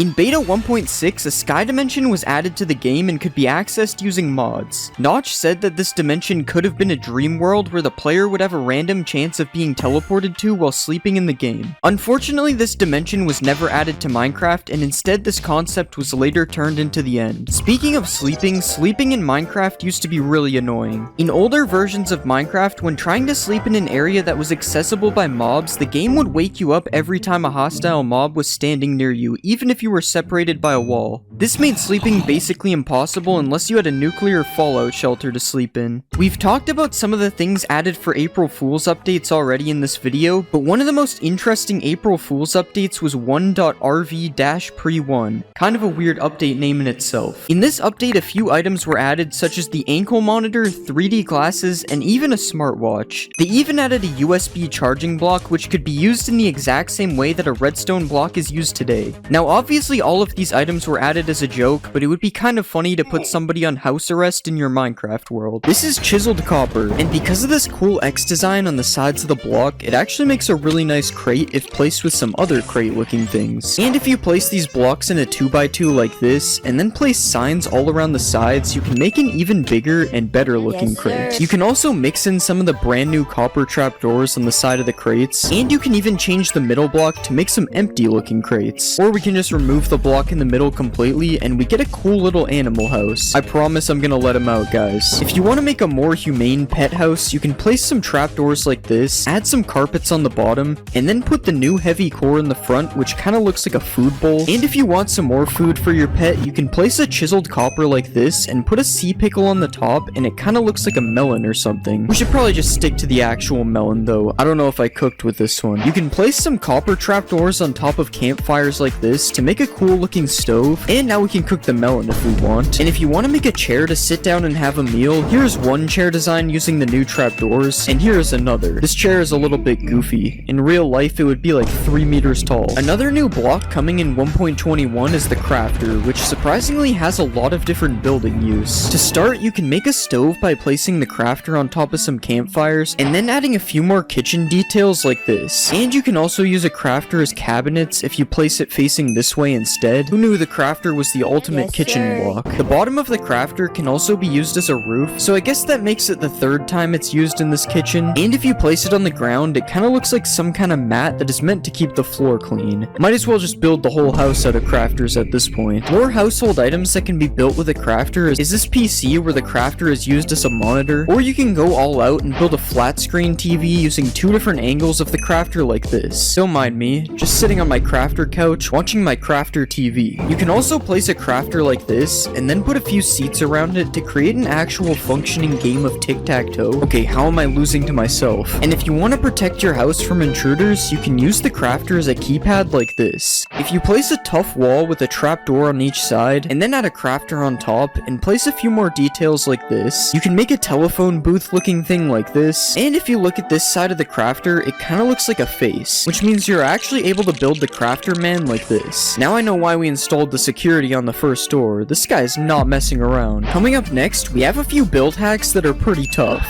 Tough bricks look kinda like stone bricks, so you can mix them together to make a nice looking pattern. Just like how chiseled tough and polished tough go together nicely if you place them on the floor. You can also use the top of chiseled tough bricks to make a really satisfying floor design like this. This is so cool, it almost looks like it's 3D. And if you take the side of regular chiseled tough and place it in a cave, it kinda looks like old transcriptions on the wall. This doesn't really work the same with chiseled tough bricks though, it kinda looks out of place. These brand new chiseled tough blocks can be used to make really nice looking pillars because of their unique designs, and if you want to make a fence out of tough walls, it actually looks really nice mixing them all together. You can even put one more block up on some parts like this, and then place a heavy core on top, and it kind of looks like a light that isn't on. If you pair the new tough walls with a few iron blocks like this, it looks like some kind of power station thing that would probably look good on top of a building or something. And I also found this robot guy you can make, which uses all the new blocks in the build, including the heavy cores for the eyes. I don't know why, but it kind of looks more like a frog than a robot. Speaking of heavy cores, the heavy core is actually a really useful block for builds. Well, it probably is for someone who actually knows how to build. But still, you can place it on top of a table like this, and it kind of looks like a mug or a thermos. And as we saw earlier, if you place it in an item frame, it kind of looks like eyes, which is especially scary if you just place it around a dark cave like this. I'd say I sure hope no one's watching me, but this is a video, so I hope you are. A mace is made from a heavy core, and it kind of looks like a utensil when it's placed on the table from earlier. And if you want to use the heavy cores as eyes without an item frame, I accidentally built this crab out of tough. You can also build this crab out of copper if you prefer your crabs to be cooked before you put eyes on them. Remember what we could have had instead of the armadillo. Now obviously our crab is pretty cursed, but there are some even more insane build hacks coming later in this video. But first we have these copper trees, which are just oak trees except the leaves are replaced with copper grates. And if you really want to 1.21ify this, you can replace the logs with a tough block block of your choice to really make this look like a 100% real tree. You can also place a bunch of water beside your tree like this, and you can even make one of these water lilies with a copper trapdoor and a coral fan on top. Why is this thing called a brain coral fan? What is Minecraft hiding from us? Whatever they're hiding is probably in these pipes, which you can make out of copper trapdoors like this, and if you want to just make a bridge out of copper trapdoors, you can do that. Not really sure if this is a build hack though, it's just a bridge. Copper grates are really useful, as since they are see-through, you can use them to make windows like this. Guys, I swear I'm not in prison. And if you want to use them for something that looks less like you committed a crime, you can make some fences by mixing them with other copper blocks as well. You can also just switch the grates out for a trapdoor for a different window design, and this also works with the fences, although it looks a lot easier for trespassers to climb them now. The copper bulb is a new block that emits light, and you know what that means? Lamps. You can make this simple lamp design using either oxidized or normal copper plus some similar colored fences like this, or if you want to be fancier, you can place some copper blocks as a base like this, put a tough wall above it here, and then add some fences on top of the wall, and finally a slab, a trapdoor, and a bulb like this. Now this is a better looking lamp than the first one. But if you want to be even fancier, you can make a double lamp like this, and honestly I think this one is a little bit too overkill. I mean, why do we even need a third lantern in the middle? And with these lamps, you're probably gonna want to add a road underneath them so that they have something to actually light up. And if you want to add a sewer entrance, you can move two of the stairs so that they are facing like this, and then add some copper grates underneath to look like a cool sewer entrance. Just make sure that you don't accidentally drop your phone in it. Now it's almost time for some cursed build hacks. But first we have this copper gear, which can be made using some of the new copper blocks, and if this gear is too much for you, you can shrink it down a bit like this if we remove the trapdoors. You can also place a copper block on the roof of a cave, and then place a wall and a fence underneath to make an artificial dripstone like this, and this actually comes in both colors as you can see, although the oxidized one looks more like an icicle than a dripstone. Another thing you can hang on the roof is a copper bulb like this to make another type of lamp, and if you want to build a copper staircase, you can now add some copper grates underneath the stairs, and also put some copper trapdoors on the sides for more detail. If you want to add some scary windows to your house, you can use the new trial spawners as an ominous window design like this, and this can also be used as a fence design if you have some kind of haunted mansion or something. A trial spawner can also be used as a bird cage if you right click on it with a parrot spawn egg so it traps the bird inside. Of course this is except for the fire, and the spinning, and the fact that it spawns parrots. Okay, that one was kind of bad, I'm not gonna lie. An ominous key can kind of look like a painting of a tree if you place it in an item frame on the wall of your house. And another thing that can go in an item frame is a breeze rod paired with a blaze rod, which is meant to look like the hot and cold on a water tap. Something that's less of a build hack and more of a cool trick is this wind charge launcher, which you can make by angling 4 dispensers full of wind charges towards you. Okay, I don't know how it turned infinite, but I'm not complaining. It's kind of like a trampoline now. If you place some copper bulbs like this, and then put some tuff in the middle, you can create a portal to the secret copper dimension. And now it's time to show you some absolutely cursed build hacks that should not be used ever, mainly because they're really stupid. First off, if you throw a wind charge, and then use the new /tick freeze command, you can make a really cool smoke effect that you can use in your builds, although now the entire rest of the game is frozen, so this might not be that useful. You can also trap a bogged in some sand like this, and it will make it look like someone died while traveling the desert. When an armadillo rolls up into a ball, you can use this opportunity to use the armadillo as a soccer ball that you can even play with using a knockback sword like this. And a rolled up armadillo can also look like some boxes on the ground or on some shelves depending on where you place it. Just like earlier, if you put a bogged in some powdered snow, it will look like somebody died while traveling in the snow. The only problem with this one is that the bogged actually does die in the snow eventually. And finally, if you spawn a breeze in some water, it kinda looks like a jellyfish. Okay, yeah, that's enough cursed build hacks. That one was insanely stupid. This is a street drain that is built using the new copper grates as well as some tough blocks, and it's a shame that you can't waterlog the copper grates, as this would actually be really cool. And if you just place a copper bulb in the sky like this and add a lever underneath, it can look like one of those floating lanterns that are for Chinese New Year, I think. I'm probably wrong about that, don't get mad at me. You can also switch the copper bulb out for one of these frog lights like this, and then you can place either oxidized trapdoors or regular copper trapdoors on the outside for another one of these lamp designs as well. And now with these trapdoors, you can also use them as a curtain thing on the side of your windows instead of using them as windows like we did earlier. And if you want to make another lamp, like we haven't made enough already, we can place some of the new tough blocks like this, and then put a copper bulb with copper trapdoors around it like this. And another weird lamp design I've seen is this copper bulb on top of a dragon egg with some buttons on it so you can actually turn it on and off. And somehow I forgot the fact that these new trapdoors can be used as railings on the side of like a factory upper level, and you can also place some copper grates to make a nice floor to go with the trapdoor railings as well. And we can finally make a power station using some of the blocks like this to complete our factory. For these next build hacks, I decided to go find them in the new structure, the trial chambers. And the first one is just using these copper grates as like an entry to a tunnel type of thing. You could also use these copper grates as like support beams on the roof, similar to how they are used in the structure here. And there are some really cool mixes of tough blocks used in the wall design of this structure, which isn't really a build hack, but it's still pretty useful to know. I also found out that you can actually waterlog these grates, which makes the street drain from earlier look a lot better now that I know this. And you can also build the face of a breeze like this if you ever wanted to do this, although I'm not really sure why you would. This combo of blocks looks pretty cool in the middle of a fountain, and you can use these trapdoors to make little hidden tunnels inside of your builds as well. The end of this tunnel looks pretty cool, especially with the X in the middle. It kind of looks like one of those things you have to turn to open a vault door. And probably my favorite Mojang approved build that I found is this secret room in the trial chambers, which isn't a build hack, but I just thought it was cool that I found a secret room. There's also another secret room. This is so cool. This is a TV that sort of looks like plankton for some reason, and to build this, you need to place an item frame with a glass pane over a stone block, and then you have to throw 2 tridents at the top like this. You can also build a laptop using a similar setup, except using a pressure plate and trapdoor instead. Another household item you can build with a pressure plate and trapdoor is a chair, which is basically just a laptop on top of scaffolding. There's also another chair which you can build using any type of wood, but it's a little big. And there's this chair you can make as well, which actually looks pretty cool. Just make sure you don't fall through the cushion while you're sitting on it. Something that is in almost everyone's house is a chandelier. What?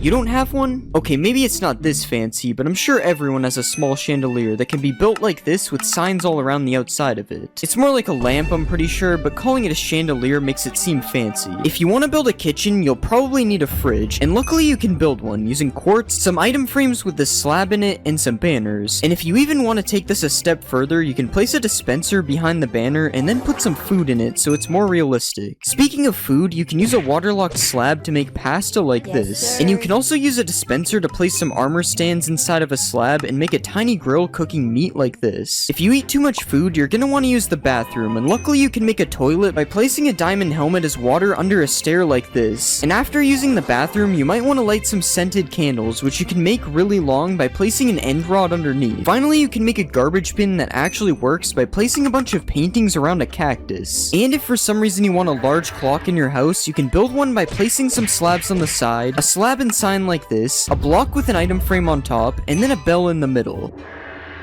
It's supposed to do that every hour. This very large trophy that definitely wouldn't fit on a shelf. And a super large rifle that is made out of wood, which really has me questioning if it would work. You can also make a witch pot, which is just a respawn anchor with trapdoors around it. And you can make a dragon head that looks like it has a sword going through it, and you can even add ketchup. That's definitely what this is. If those builds weren't random enough, you can make a guy who got locked up using item frames and an armor stand like this. And you can make a Lego brick if you manage to get your hands on some colored heads. If you didn't like the idea of killing the Ender Dragon earlier, you can just make a regular upside down sword like this. And by placing a carpet underneath a block like this, and then putting an armor stand through it, you can create a chessboard by giving it a chain helmet and putting a pressure plate underneath it. If you build a cube of ice like this, and then put a Steve armor stand inside of it, you can push some ice on top of him and make a man who is freezing to death. You can also make some cracked ice by placing glow lichen on top of it, and you can build a penguin by using some concrete like this, a beak, and then placing some banners on the front and the sides. You can place a stair in a slab like this, some signs on the side, and a fence gate on the back to make a sled. And if you want to give this sled some power, you can attach a dog to the front of it like this. Come on, hurry up, go faster. If you need more power for your sled, you can put some stairs like this, add a carpet on the back, and then place some fence gates on the side to make a reindeer. Okay, now this thing should be super fast. We got Rudolph pulling it. Reindeers help deliver gifts, so here's a gift made from a kelp block and candles, and here's a happy happy kid who just got what he wanted for Christmas. I'm not gonna let that happen. I'm a hater. You can make a small tree by placing azalea leaves on top of a dead bush, and you are even able to make that tree dead with some mangrove roots on top instead. You can make another cool plant by placing coral on top of some waterlogged slabs, and if you want to make some bulrushes, you can place some glass panes like this with a brown candle on top. You can also make another type of bulrush like this, as seen in my previous build hack video. Another outdoor build is the swing, which is made by placing some upside down lightning rods like this, and then putting some trapdoors underneath. You can also place 4 trapdoors like this with a waterlogged slab in the middle, and then place an egg and some coral on top to make a nest. You can even put this in a tree to be more realistic, although it looks very unnatural. There are a lot of bugs outside, and you can make one of them by placing a button through an item frame like this. You can also make a water cart, whatever that is, by placing some slabs like this, with trapdoors and some fence gates on the side, and then some barrels and a sign on top, and a tripwire as a faucet like this. Another thing with wheels is a wheelbarrow, which is made with these 3 blocks, and you can even fill it up by putting some compost in the middle. You can place a candle on top of melons and pumpkins to give them a stem, or you can use a sea pickle depending on how big you want it to be. You can also make a pineapple by putting this vine thing on top of a shroom light like this, and if you want to build a cake, you can place a piece of dirt and put some snow on top, and then you can add redstone on the top as a strawberry. This cake probably tastes really bad though, it's made out of dirt. Apparently fish barrels are real, and you can make a salmon barrel with a raw copper block and some trapdoors on the side. Or you can change it out for a raw iron block if you want to make a cod barrel instead. Another type of barrel is a honey barrel, and this time I'm actually not sure what that is. I've never heard of a honey barrel before. If you want to make your dinner table look more realistic, you can place a pressure plate on top of an item frame and place some food in it to look like a plate like this. And you can even add some condiments on the table and place some sea pickles on the side, which kind of look like cups. So much detail just for you to eat all the food in 2 seconds. If you have a dog, you can build a small doghouse by placing 5 trapdoors like this with a couple more trapdoors on the top. And you can even place a dog bowl on the side to give him something to drink. Another dog bowl you can do is this design using a decorated pot, and pairing them together looks like both food and drink. If you don't have a dog, you might have a cat, and there's also a cool cat structure you can build. First, place a scaffolding and trapdoors like this, add some fences on the back, and then place a couple carpets on top, and then you have a nice place for your cat to live. You might also have a parrot, in which you can also give a house. Well, sort of. In order to do this build, you have to push a piece of glass over top of the parrot, which is probably seen as animal cruelty. So something you can do that is less cruel is this bird bath, which uses a waterlogged slab and some signs on the side. Or you can place a hanging sign like this as a parrot perch. You are also able to use a bell if you don't think the hanging sign looks good enough. And you can also build a cage, which is slightly less evil, and it's built using fences like this, a slab and a trapdoor on top, and a chain and scaffolding attached underneath. This build also exceeds the build size limit for this video, but I'm just gonna let it slide because it looks pretty cool. The last build in the pets category is this snail, which I'm not really sure if it counts as a pet. Snails are also really slow, so the fact that it doesn't move might actually not matter. Something that for some reason isn't in Minecraft is balloons, but with a colored block, a fence, and a little animal cruelty, it is actually possible to have balloons in Minecraft. Another thing that is also not in Minecraft is hot springs, but that can be changed by placing some trapdoors and some campfires underneath a pool of water. You can also do the same technique by placing campfires under lava to get some smoky lava, and this time you don't even need the trapdoors. I would be careful when swimming in this one though, because it might be a little too hot. If you're tired of how the regular TNT looks, or just scared of building with it in case something like this happens, then you can actually place a barrel like this and put some signs on the side that say TNT to make an old looking block of TNT. You can even highlight the signs in white to make the text stand out, and add a candle on top to look like a fuse. If you aren't afraid of using TNT to build, you can also place a bunch of TNT like this and then put some candles on top, and they will kind of look like individual dynamite sticks. You can even light them if you want, but just be careful you don't accidentally misclick. If you do set off the TNT by accident, it might be possible you need to build a grave, and luckily you can do that with 3 puzzle blocks like this, an anvil, a skull of your choice, and a couple of flowers, and then you have a tiny gravestone for whoever died as a result of your TNT accident. Another random build hack is this super thin ladder, which is just a ladder placed on trapdoors, and something really cool you can do is place trapdoors alternating like this with ladders on each of them, and you can make a 1-block spaced working ladder. These tiki torches, which you can make using bamboo fences, and if you want to add some extra detail, you can attach a mob with a lead to the top, but obviously you will have to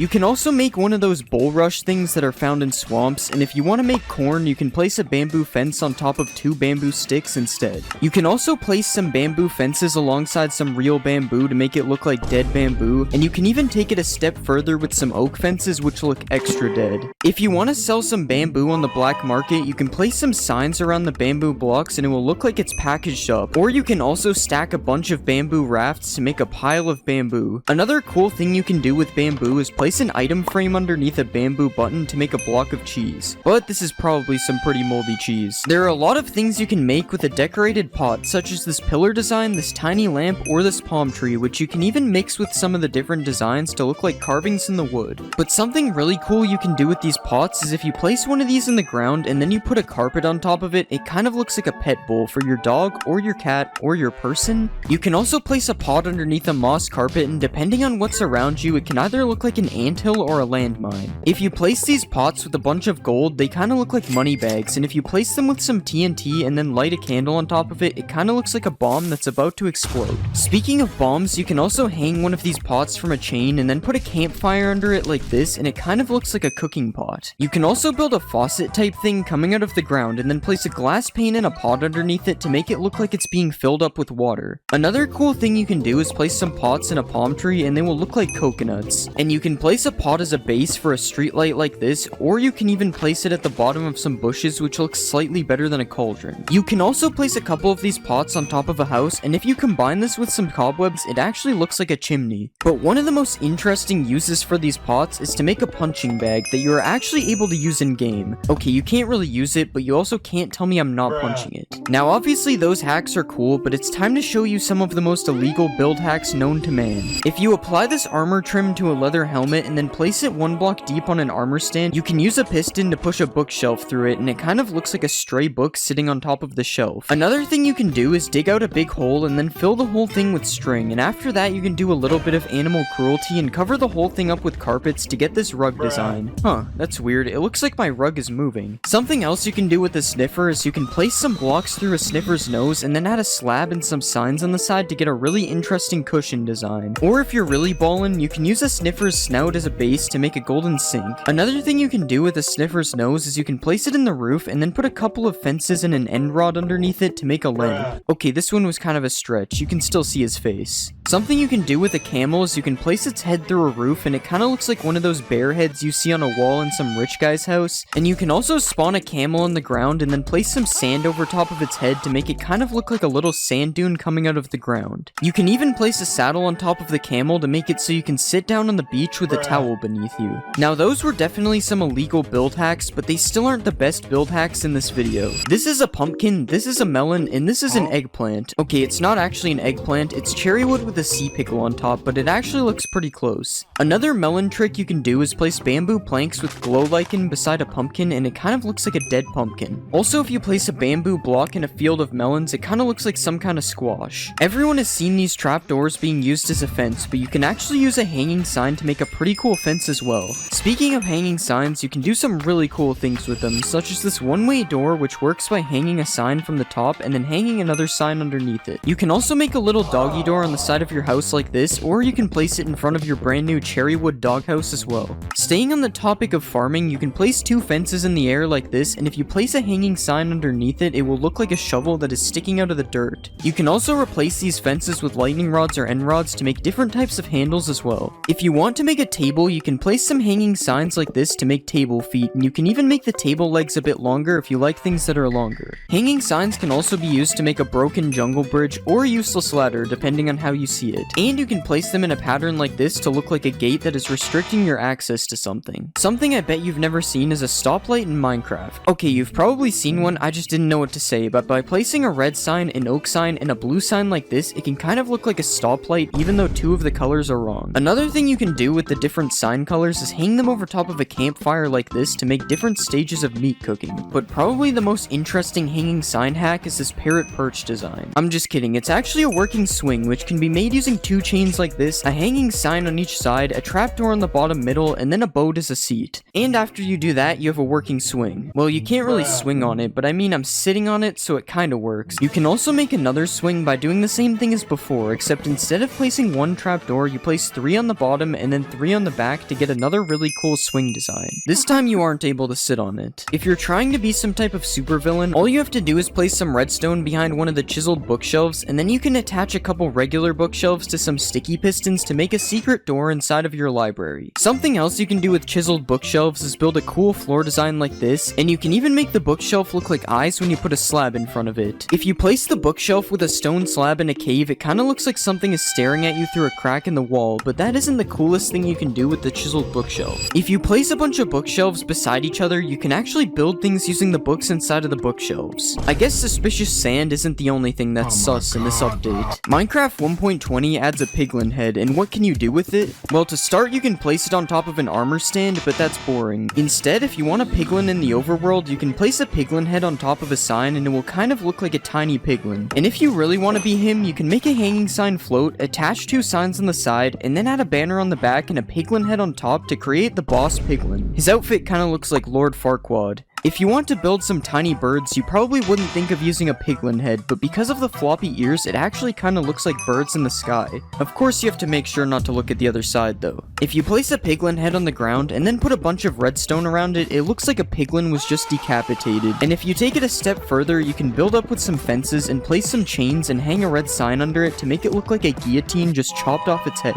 Have you ever wanted to build a giant snail? You probably haven't. But you can by placing a cherry slab, a sideways cherry log, and a nether brick wall with a couple of candles on the top. Now we have giant snails to go with our giant spiders. Another giant animal you can build with cherry wood is a pig. If you place 2 upside down stairs like this and add some slabs on the top, you get a pig. You can then add a button on each side for eyes and a cherry button for a nose and a tail for extra detail. Speaking of pigs, you can also make pork with cherry wood. If you place a sideways cherry log and then attach it to 2 fences using chains, it kind of looks like a piece of ham is being cooked over a fire. Another cool cherry wood build is this garden fence, which can be made using an illegal trapdoor technique that I didn't even know existed. You can even climb this thing if you try hard enough, so that's cool. Another thing you can put in your garden is a cherry tree, but not that one. That one is lame. If you use cherry fences as logs and pair it with azalea leaves, you can make a really cool looking miniature tree. Something else that looks cool is this trapdoor window, which you can make using bamboo or cherry wood trapdoors depending on your build. In Minecraft 1.20, a pink boat will be added, but if you think this design is boring, you can actually make your own pink boat instead. If you place some slabs in the water like this and then add a fence in the middle, you can move 2 boats as close to the fence as possible and then add some trapdoors on the side and a flag on the top to make a better looking boat. The only problem is this boat doesn't really move. If you place a netherite upgrade in an item frame, you can use it as an up or down arrow for like an elevator or something. I don't really know. Apparently the lead is bigger in 1.22. Okay, this guy, you can't lead this guy. Yeah, this is actually true. This lead is massive. Apparently the new leads don't get stuck on blocks.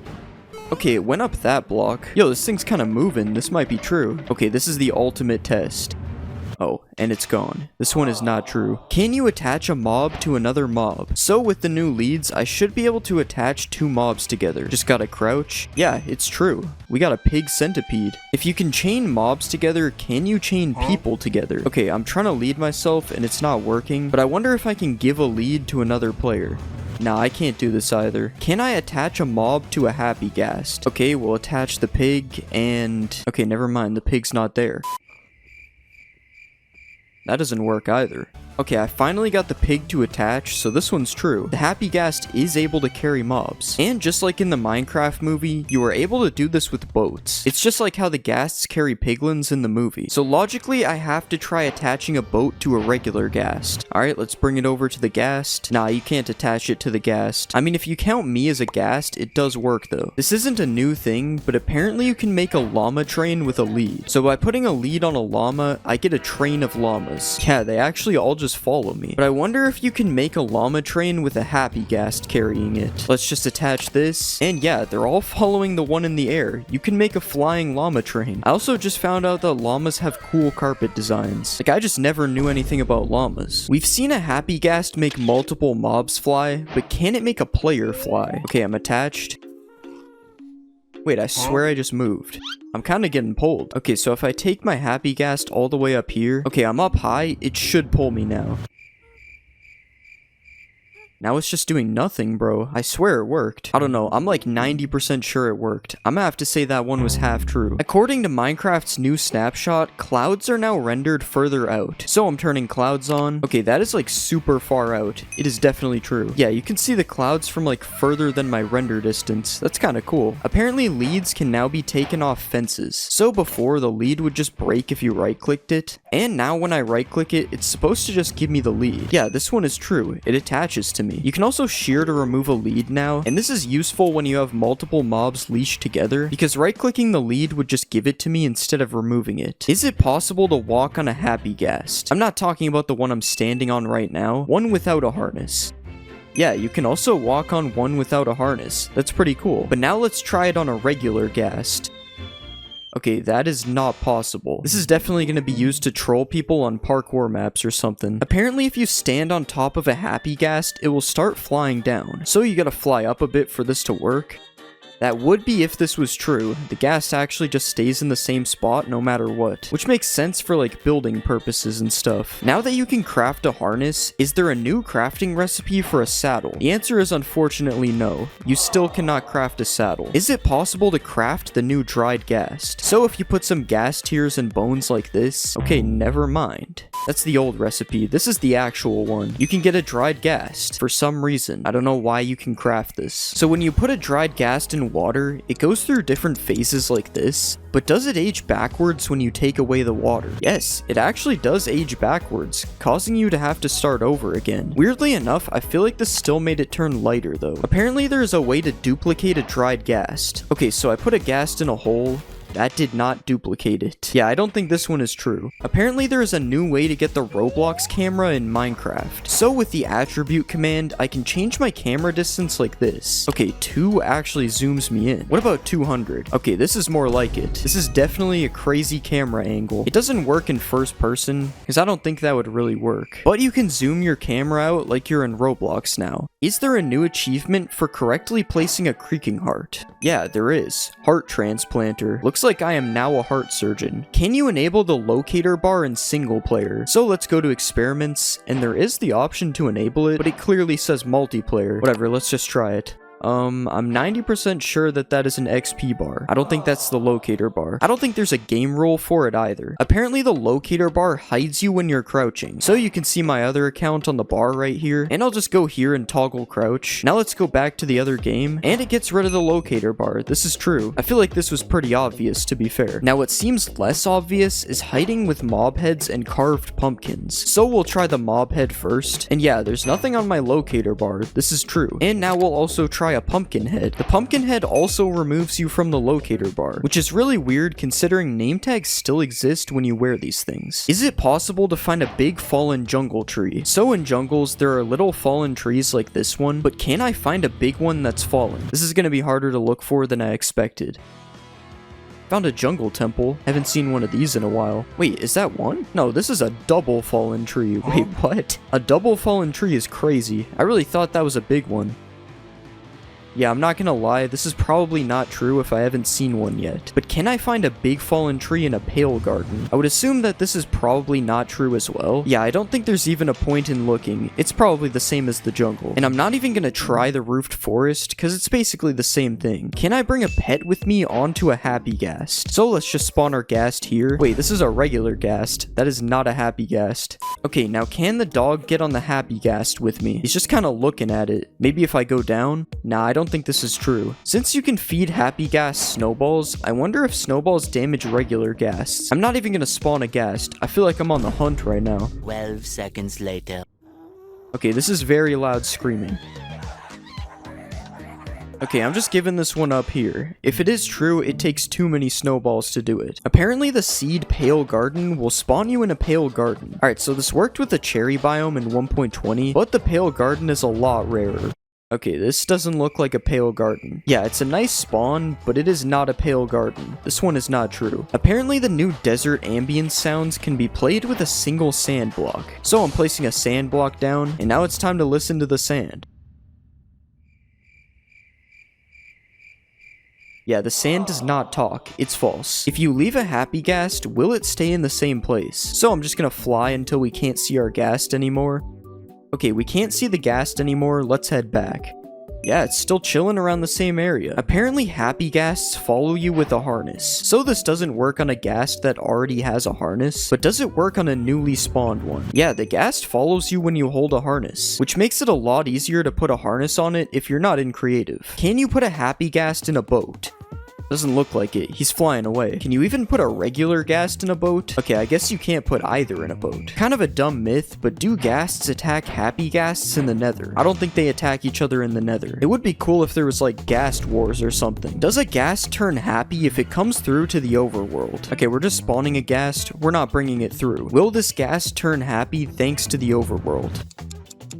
Okay, it's been a while, so I'm doubting that this works, but it really should work. I think it would make the Uneasy Alliance achievement make more sense as well. Now let's try the reverse. Does a happy ghast get unhappy in the nether? So this is the happy ghast from 2 myths ago. This ghast has been in here for about as long as we were testing the last myth, and there's still a smile on its face. I mean, we could leave it for a little bit longer, but I think this is false considering you're supposed to be able to bring happy ghasts to the nether. Now it's time to see if a regular ghast will follow a happy ghast to the overworld. Maybe the regular ghast will see it go through and try to see what's on the other side. These things are way too slow, man. I think we're gonna need a little bit bigger of a portal to get him through. Let's make one of those giant portals. Okay, that's gonna be big enough.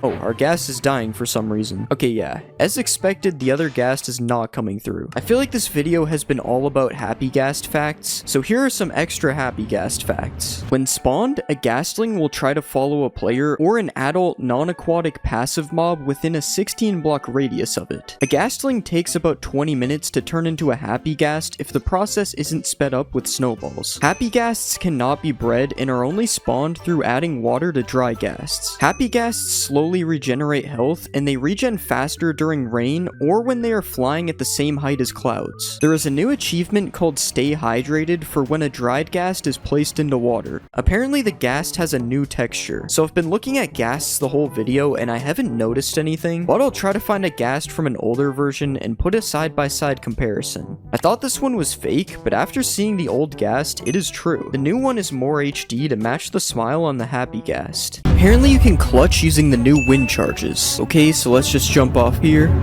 And yes, this one is true. I didn't take any fall damage. And speaking of fall damage, does a breeze take any fall damage? And yeah, this one is true as well. All breezes were harmed in the making of this video. Does the seed trial chambers spawn you directly on top of the new trial chambers? No, it looks like this one isn't true, unless it's invisible. Apparently alongside taking no fall damage, breezes also deflect arrows. Okay, this is insane. The breeze might be the most powerful mob, or maybe not. Can a wind charge launch TNT? Okay, so we've already clutched with a wind charge, now we're making a TNT cannon. Yeah, it works, but it doesn't really send it that far. Can you make a trampoline with dispensers and wind charges? So if we just fill a bunch of dispensers like this, and then put a pressure plate in the middle, we should get launched super high. And yes, this one is true. It sent me way higher than 8 blocks. Can you one-shot the Ender Dragon with a mace? Okay, I'm pretty sure this one is true, but I heard they nerfed the mace a bit, so I gotta try it again. And yeah, this one is still true, although this isn't much better than just using beds. Apparently there is also new Minecraft credits. I don't actually know if this is new. Has anyone ever seen this background? Does a mace work with slow falling? This is so slow. They weren't messing around when they said slow falling.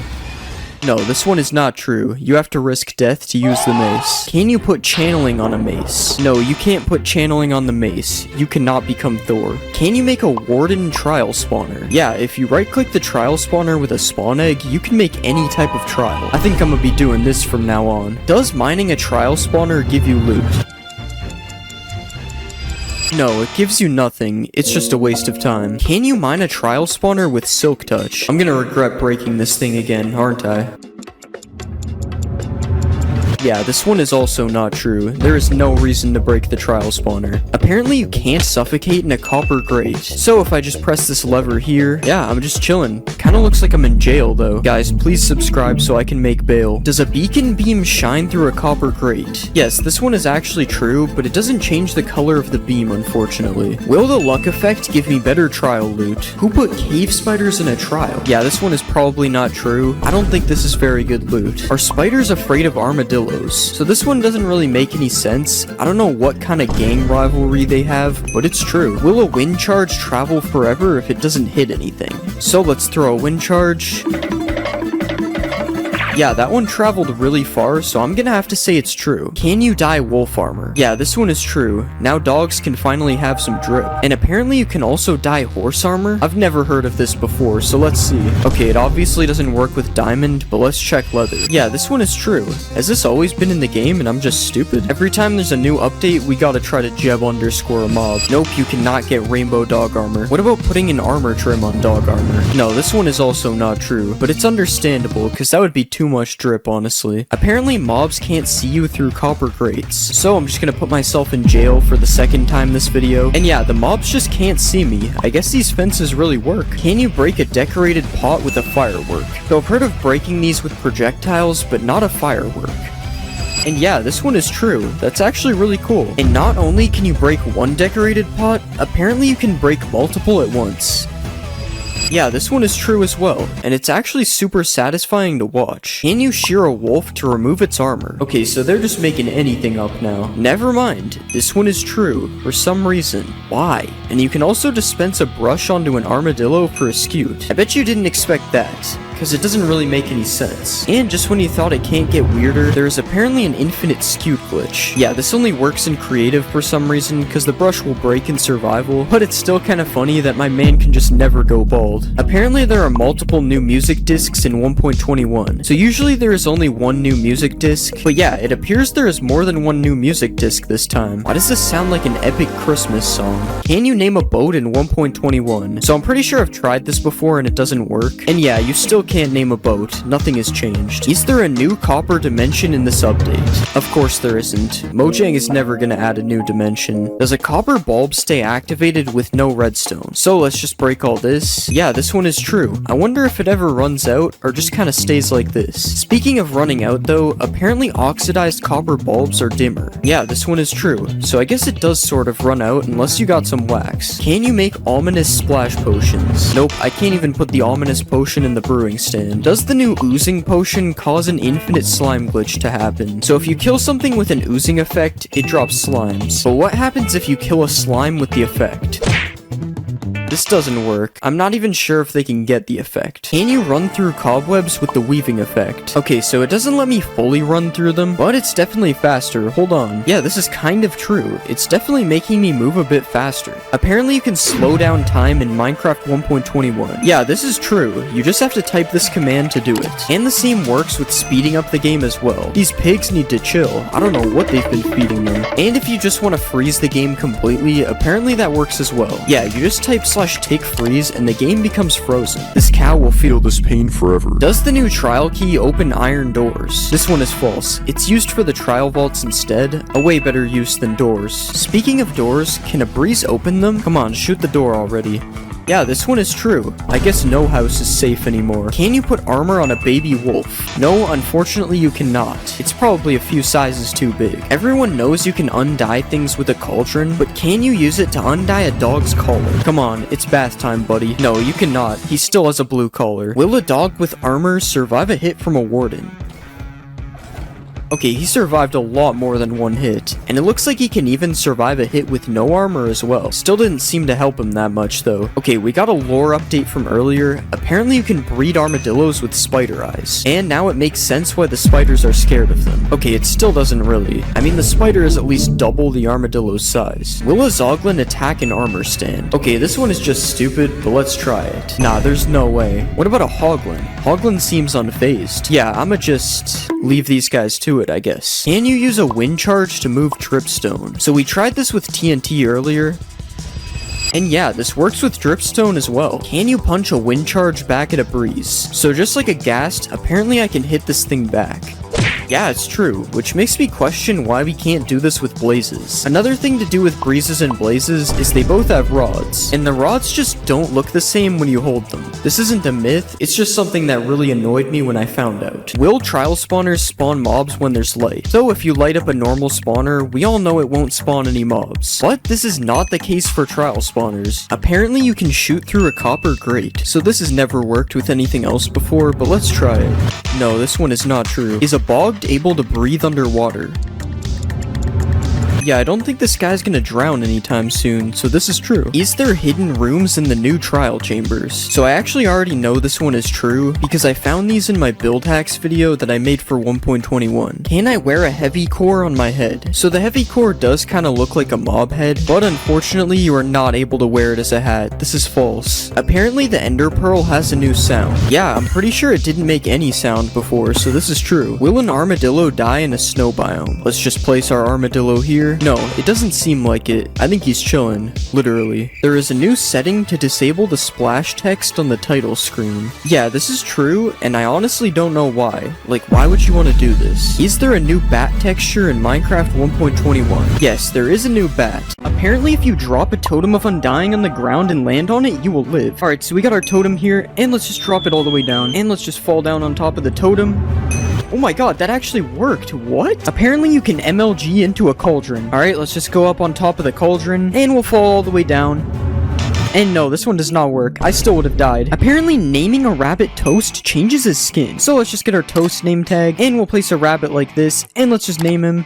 And yeah, it actually changes his skin. I've never seen this skin before. That's actually pretty cool. Apparently, an Enderman can stand in a cauldron. So, as you know, when you put an Enderman in water, it just TPs away like that. But what if you put an Enderman in a cauldron? Wow, he's actually just standing in the water. He doesn't even TP away. Can fish breathe on land with water breathing? Alright, this one sounds really stupid. There's no way this will work, but let's try it. And now the fish has water breathing, so let's see if it suffocates. Okay, yeah, the fish is taking damage and he died. This one is false. Apparently a gold pickaxe mines faster than netherite. So this is how fast netherite is able to mine stone, and this is how fast gold is able to mine stone. This is actually true. It's noticeably faster. But for some reason, when you put efficiency 5 on both of the pickaxes, the netherite one becomes faster. I don't even understand how that works. Apparently you can make glowing signs. So if we just take our regular sign here, and we get a glowing sack, apparently this will make it glow. No way, it actually makes it glow. How did I not know this exists? Apparently you are also able to dye signs. Alright, so it's the same thing as the ink sack. And yeah, this one works as well. This is so cool. You guys should definitely do what it says on the sign, by the way. It's not me telling you, it's the sign. Apparently you can tow a boat with a lead. So we have our boat right here, and let's just right click it with the lead, and nothing seems to be happening right now. But what if I put a pig in the boat, and then I put a lead on the pig? Okay, it just takes the pig out of the boat. This one isn't true. Apparently 1 block of water is able to hydrate crops that are 4 blocks away. So let's just put our water here, and we'll just hoe all this dirt. And yeah, it's hydrating the crops all the way over here, even though the water is here. Can you smelt an iron door into iron nuggets? So as you know, you can smelt gold and iron tools into nuggets like this. As you can see, I have a nugget right here. But can you do this with iron doors? No, it doesn't look like anything's happening. This is false. Will a baby villager jump on a bed? So let's just spawn a baby villager like this, and apparently he's supposed to just jump on this bed randomly. Okay, well right now he's following his parent, so we have to take care of that. And now let's see if he jumps on this bed. Okay, he's standing on the bed, and yeah, he's jumping on the bed. This one is true. Apparently throwing an XP bottle upwards gives more XP. So let's just throw it down first, and we got exactly 1 level. And now let's try throwing the bottle upwards, and we got a little bit more XP. This one might be true, but it also might be random, so I'm not really sure if it's true or not. Apparently there's an easy trick to find diamonds 100% of the time. So if we go to the middle of a clay patch like this, and then we go 6 blocks south, apparently under the 7th block there will always be diamonds. So let's just mine down like this, and we found gold, but that's not diamonds, so let's keep mining. And we've hit the void, and there's no diamonds. I don't think this one is true. Apparently a hoglin can survive a 50 block fall. So we have our hoglin here, and I'm sorry buddy, but you're going off the edge. And no, the hoglin did not survive. This one is false. Apparently you can sleep underneath lava without dying. So we have our lava bed here, and let's just sleep in the bed. And wow, this is actually working. How am I even sleeping in here? Speaking of dying in lava, apparently witches can't die in lava as well. So let's spawn a witch, and she's dying right now. Oh wait, they actually drink the fire res pot and live. This one's true. Witches can't die in lava. Apparently the top of a desert temple fits a full beacon perfectly. So let's just fill in all of this with netherite, because you know this is a perfectly legit beacon. And yeah, now we have a perfectly fitting beacon. I guess we know who really built the pyramids. Apparently you can use a sweetberry bush to clutch.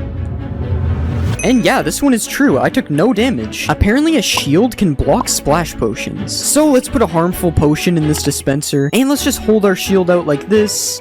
And this one is false. I still got hit by the potion, even though I was blocking it. Apparently foxes can make a 4-block jump. So let's just put a chicken up here, and we'll spawn a bunch of foxes down here. And yeah, they jumped up and got that chicken immediately. This one is true. Apparently you can walk over magma blocks and campfires without taking damage if you have Frostwalker boots. So let's just make the Frostwalker boots. And yeah, the magma's true. I'm not taking any damage. But what about the campfires? Yeah, this one is also true. That's so cool. I never knew this existed. But now this makes me wonder if you can walk in lava with Frostwalker boots and not take any damage. Okay, this one is not true. You still die to lava if you have Frostwalker boots on. Apparently you can mine a beacon with your fist. So let's just mine this thing. And yeah, it still drops the beacon. Even though it takes a while to mine it, this one is true. Apparently if you kill a zombie pigman in one hit, the other ones won't attack you. So let's just one hit this pigman. And yeah, they're not attacking me. This one is true. Can you put a pumpkin on a villager's head with a dispenser? So let's just trap our villager and we'll put a dispenser here. Now let's add the pumpkin to the dispenser and let's see if it puts this on his head. Yeah, this one's actually true. The villager's wearing a pumpkin now. Apparently you can trap a warden by quickly placing wool over top of him. So let's just start spawning our warden like this. And if we place wool like this, apparently this traps the warden. And yeah, this one is true. The warden is just kind of trapped in wool now. That's so funny. Apparently you can put out a campfire by right-clicking it with a shovel. And yeah, this is true. It puts out all the campfires instantly. Apparently if you right-click a villager during a raid, it will sweat. So let's just right-click this guy. And I swear I just saw water particles coming from him. Yeah, there's water particles coming from him. This one is true. The villagers really do sweat during the raid. Apparently a dolphin will pick up diamonds. So let's just throw some diamonds to this dolphin. And he's going back for them, I think. And yeah, the dolphin is picking up diamonds. That's so cool. He even throws them back to me. It's just like an LA, but underwater. Will a zombie chase an invisible villager? So we have our zombie right here. And let's just make this villager invisible. And we made the zombie invisible too. Okay, we have to redo that. Alright, let's just try this again. And yeah, he's chasing the invisible villager. This guy has some really good eyesight, I guess. Will a grindstone remove a curse from an item? So let's just put these pants in the grindstone. And no, it literally does nothing. It just keeps the curse of binding on it. Apparently, if you trick a skeleton into lighting TNT, it will make creepers drop a ton of music discs. So let's just get the skeleton to shoot the TNT like this. And he shot the TNT, so let's see what happens. And yeah, they dropped a ton of music discs. That's so cool. I had no idea you could get music discs like this. Apparently, you can milk goats. Okay, I don't know how I've never heard of this one, but it actually makes sense. So let's see if it gives me milk. And yeah, the goat actually gives me milk. How did I not know this is true? Can you put 2 parrots on your shoulder? So let's just tame our parrots like this. And we got 1 parrot on our shoulder. Let's go for 2. Okay, I don't really know if this one's true. He doesn't seem to be getting on. Oh wait, it actually worked. He got on my shoulder right when I thought it was false. Okay, I guess this one is true. You can dual wield parrots. But can you get 3 parrots? I don't think so. He's just running away from me. Will a totem of undying save me from /kill? Alright, so let's just /kill. And no, the totem of undying did not save me, unfortunately. Apparently throwing an instant health potion upwards will give you more health than throwing it down. So let's just throw a potion down like this. And as you can see, it gave me 2 hearts. So now let's throw one up in the air like this. And it still gave me 2 hearts. This one is false. Apparently a witch can't die to instant damage potions. So let's just rain instant damage potions down. And yeah, the witch is just drinking instant health and it's countering it. This one's true. Can you make suspicious stew with a wither rose? So let's just put all these things in the crafting table. And yeah, you can make suspicious stew with a wither rose. This one is true. Will lightning turn a mushroom cow into a brown cow? So let's just spawn a lightning bolt. And yeah, it turns it into a brown cow, but not the brown cow you would expect. It's actually a brown mushroom cow. Will a baby piglin ride a baby hoglin? So let's get our baby hoglin right here. And we'll spawn a ton of baby piglins. And now let's see if one of these guys rides the hoglin. Okay, nothing is happening so far. Oh, and one of them actually is riding on the hoglin. This is true. And wait, multiple of them are stacking on top. You can make an entire piglin stack with this. This is so cool. Does soul fire do double the damage of regular fire? So let's just stand on the fire, and as you can see, it did half a heart to me. But now let's try standing on soul fire. Yeah, the soul fire does 1 heart, and the regular fire only does half a heart. This one is actually true. I had no idea. Apparently a flame bow can ignite a campfire. And yeah, that ignited the campfire. This one is true. Can you walk on powdered snow with Frostwalker boots? Okay, so this one would make a lot more sense than magma, so let's see if it's true. And no, it doesn't look like it's true. I've sunken in the snow. Apparently new emerald armor was added in 1.20. So obviously there was no new emerald armor added in 1.20, but you can put this armor trim on a full set of diamond armor, and as you can see, it kinda looks like emerald armor, even though you can still see the diamond a little bit. So I'll say this one is partly true, I guess. Apparently if you breed 2 different colors of sheep, it'll combine their colors. So let's just breed these sheep, and it should make a purple sheep. And yeah, this is true. Now we have a baby purple sheep. This is kind of cool. Apparently you can farm crops in the nether. Okay, I'm not really sure why this would work, but let's just give it a try. Okay, and it kind of looks like these are hydrated somehow. Okay, I somehow placed one seed, but I'm not able to place seeds in these ones. That's so weird. So I guess this is partially true, I guess. I'm not really sure if this will actually grow. Apparently hostile mobs can't cross over rails. So let's just place some rails on the ground like this, and we'll spawn a bunch of zombies. And yeah, it looks like they can't get me past these rails. This one is somehow true. Apparently items can sink through mud into hoppers. So let's just throw some diamonds through here. And yeah, it looks like they sunk through the mud. Apparently if you ride in a minecart and then sleep in a bed, it'll make you sleep on the floor. Okay, it doesn't look like it worked. I'm pretty sure I'm still in the bed. This one is false. Apparently there will always be a lush cave underneath an azalea tree. So let's just try to find an azalea tree like this. Okay, and we finally found an azalea tree, so now we just have to mine underneath this. So let's just start mining down. And yeah, we've landed in a lush cave. This one is true. Apparently the warden can't kill you on carpet. So let's just stand on a carpet like this, and it's already looking kind of bad. I have the darkness effect. Okay, the warden is literally standing right beside me. There's no way he doesn't kill me, right? Okay, yeah, he's getting angry. Okay, yeah, that one's false. I don't know who thought of that. There's no way that was gonna work. Apparently you can make infinite water with only one water bucket. So if we place a block like this, and then mine out 4 like usual, and then we place our water right here, apparently if we put kelp on these blocks, it'll make an infinite water source. So let's just put kelp all over here, and it did change the water. So let's just break this, and yeah, now we have infinite water from only one water bucket. That's so cool. Will a totem of undying work in the void? So let's just fall into the void.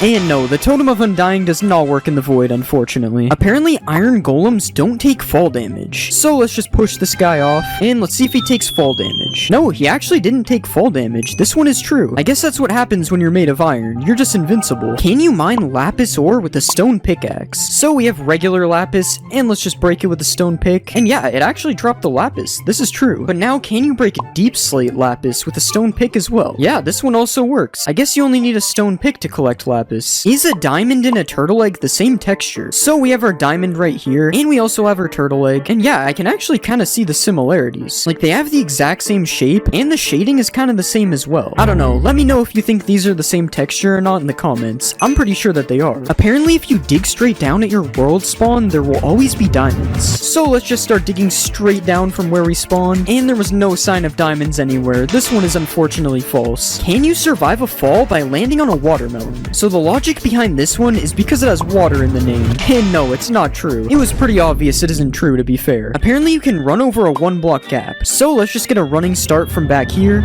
And no, I fell in the lava. Alright, let's just try it a few more times. And wait, I actually just ran right over the lava. Somehow this one is true, but it only happens sometimes. So I would still be careful if there's 1 block of lava like this. Apparently you can survive 4 anvils dropped on your head. So we have 4 anvils up here, as you can see. And let's just break the wood block that's holding all these anvils up. And yeah, I somehow survived 4 anvils getting dropped on my head. Although I'm stuck in the anvils now, so I'm not really sure if this is a good idea anyway. Apparently if you throw diamond armor into lava, it will turn into netherite. Alright, so let's just throw a full set in here. And yeah, this one is definitely not true. If you fall for this, you deserve it, to be honest. Apparently netherite armor can survive lava though. So let's just throw our netherite armor in. The netherite armor actually swam back up. This one is true. Can you combine 2 different types of stairs by putting them in the border? So let's just place our 2 stairs like this, and we'll put a piston behind them, and apparently this will combine both of the stairs. Yeah, this one is true, and this is so weird. Like, look at the 2 stairs mixing right here. I'm pretty sure this is not supposed to happen. Apparently turning a shulker invisible will make him lose his shell. Yeah, this one is true, and this looks so weird. There's literally just this little head right here. Apparently you can spawn a giant slime. So apparently using this command, I will spawn a giant slime. So let's just try it. Oh my god, this slime is massive.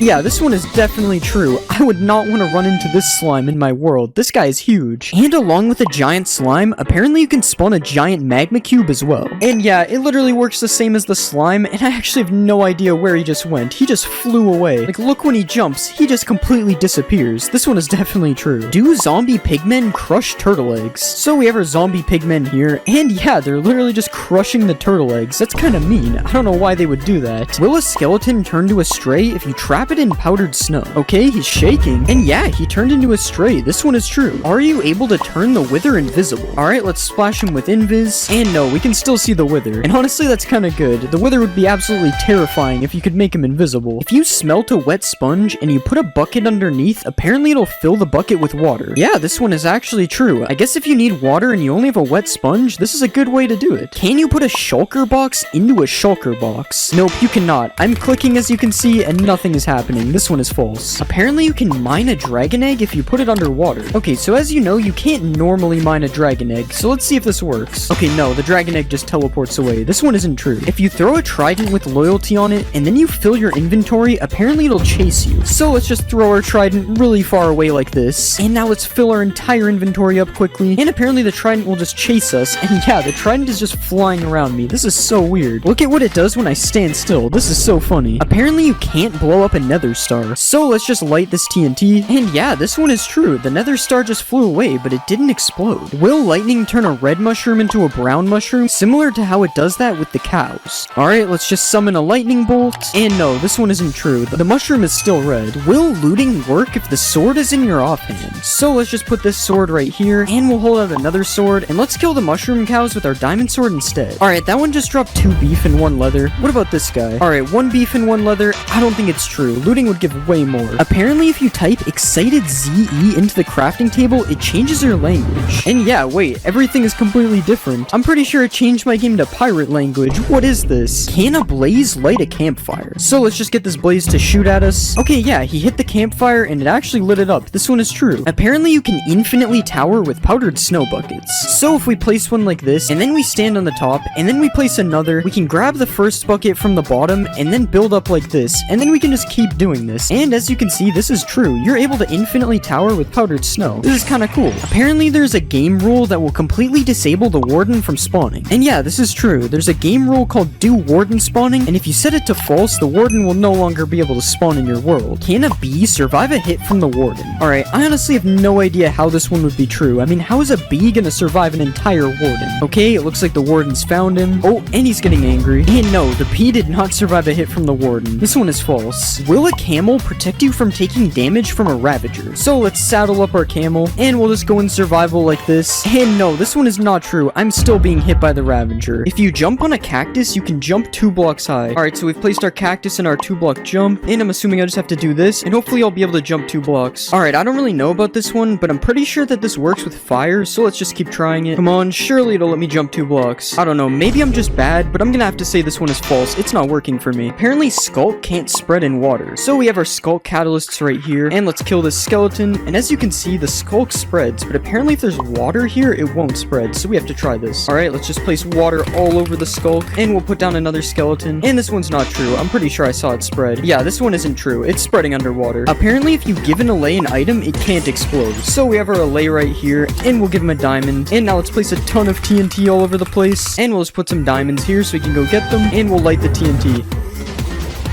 The TNT didn't really hit him, but I didn't see him take damage. He just kind of got blown away, so I'm gonna say this one is true. Apparently, if you ender pearl and then go in the end, it'll send you back to the overworld. Okay, and we'll just throw an ender pearl all the way over here, and now let's go in the end, and it should TP us any second. Okay, yeah, this one is false. It would have TP'd us by now. Apparently, all cats in a witch hut spawn as black cats. So as you can see, there's already a black cat right here, and we'll spawn our cats in the witch hut, and yeah, they're all black cats. That's so crazy. And as you can see, if I go over here, they're just normal cats. So it's literally just the witch hut. Wow, that's so weird. Apparently in the new update, you can summon the white enderman with a command. So I'm typing the summon command, and I don't see anything coming up for white enderman. This one is false. Apparently ancient debris resembles an old warped log. So we have a warped log here, and as you can see, this is what it looks like, and here's an ancient debris beside it. Apparently this is supposed to be an old warped log. It doesn't really look like it on the sides, but the top looks pretty similar, so I don't really know if this one is true. You guys let me know if you think this resembles a warped log or not. I honestly don't know. Apparently there's a secret room under the village well. I'm pretty sure these village wells have been in Minecraft forever, so I'm pretty sure I would know about this if there was a secret room. And let's just mine the blocks out under here. I mean, there's a cave down here, but I'm pretty sure that's not a secret room. This one is false. Apparently there's a secret new deep dark villager. So let's just spawn a villager. And no, this is just a normal villager. There's no new deep dark villager in this game. I'm sorry. Apparently there's a secret room hidden under the igloo. So if we break this carpet here, there's supposed to be a hidden room somewhere under here. Wait, there's actually a trap door. And there's a ladder down to the bottom. What's down here? And yeah, there's actually a secret room down here, and it looks like there's a thing to cure a zombie villager down here. And you get this chest with a golden apple, so all you need is a weakness potion. Oh wait, you can actually get a weakness potion here too, so you can literally just cure this villager right here. That's so cool. Apparently, sniffers can sniff for seeds in the end. So we have our sniffer right here, and let's see if he can find some seeds. Alright, he's sniffing the air. This might be true. Okay, he's been sniffing for a long time, and he hasn't found anything yet. I don't think this one is true. Apparently, there's a new bat in the new update. So let's just spawn a bat right here. And yeah, this is actually a new bat. This looks so cool. Apparently, you can now put items in a decorated pot. So we have our decorated pot right here, and let's just right-click it with these diamonds, and it's doing something. Okay, now let's right-click it to see if they're in the pot. Okay, I don't know. The pot's just kind of wiggling. Maybe we have to break the pot. And yeah, the diamonds came out of the pot. This one is true. You can put items in pots now. Can you break pots with arrows? Alright, let's just shoot the pot. And yeah, this one is true, but it only drops bricks. It doesn't drop the pot. And just to be clear, you can break pots with every projectile, not just arrows. Can you give a snow golem fire resistance? Alright, so we have our snow golem right here, and let's just splash him. And yeah, he has particles, but does this actually work? And yeah, the snowman is just swimming in lava and not dying. This is the weirdest thing I've seen. Does an evoker turn blue sheep red? Alright, so we have our blue sheep here. I don't really know why this one would work, but let's just spawn our evoker, and he's doing something. And the sheep actually turned red.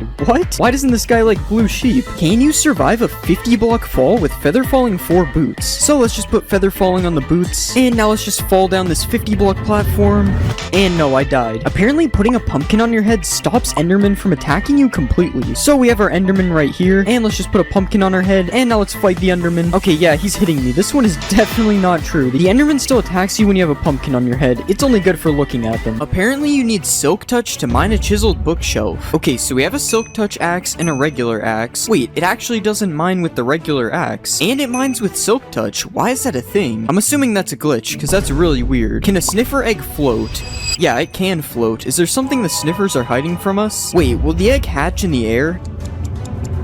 Okay, yeah, it does. I'm sorry, Snifflet. I didn't know it would work. Can the new mobs go upside down? Okay, so we have a dinner bone name tag, and yeah, it works for a sniffer, and it also works for a camel. This looks so weird. Can you breed bees with the new pink petals? Yeah, you can, but the only reason this works is because they're a flower. Can you put a baby sniffer in a boat? So we already tried with a big sniffer and it didn't work, but yeah, it works on a baby sniffer. This is true. Wait, maybe you can grow the sniffer in the boat. No, never mind. It just gets teleported out. Another mob that can't fit in a boat is a camel. But yeah, it also fits in a boat as a baby, although the same thing happens when you grow it, unfortunately. Can you bounce off of a slime? So obviously you can bounce off a slime block like this, but does it work on a slime? No, it doesn't work, but I don't understand why. They are both made from slime balls. Does string make lava quiet? So I turned subtitles on, and right now you can see the lava sound is being made. So let's put some string on the top, and yeah, for some reason the lava sound is gone. That's so weird. Can you shoot through a bamboo trapdoor? No, you can't. The giant hole isn't real, I guess. What about a cherry trapdoor? Yeah, if the bamboo one didn't work, there's no way that one was working. Striking a villager with lightning makes it a witch. Yeah, this one is true, and it really makes me wonder what striking a person with lightning does. Do parrots dance when you play music? Yeah, wait, they're going crazy. Unfortunately, this doesn't work when they're on your shoulder, though. Does Frostwalker work on armor stands? So let's just make this device real quick, and yeah, it turns all the water to ice. That's so cool. Oh, and I also just noticed that ice has a melting animation. I've never seen that before. Can you light 2 end portals at the same time? No, only one of the portals lights, but I don't really know when you would need this anyway. Can TNT boost an ender pearl? Okay, I don't think that's how you're supposed to do it.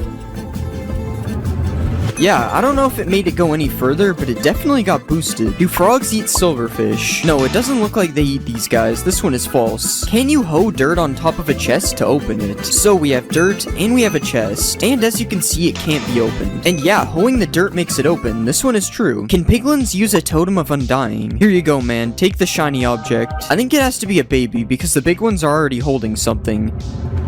And yeah, it actually works. The baby survives with a totem. You can light a campfire by setting yourself on fire. Alright, as you already know, don't try this at home. No, it doesn't work. I set myself on fire for nothing. Can you jump 9 blocks with these 3 potions? So we have speed, slow falling, and jump boost.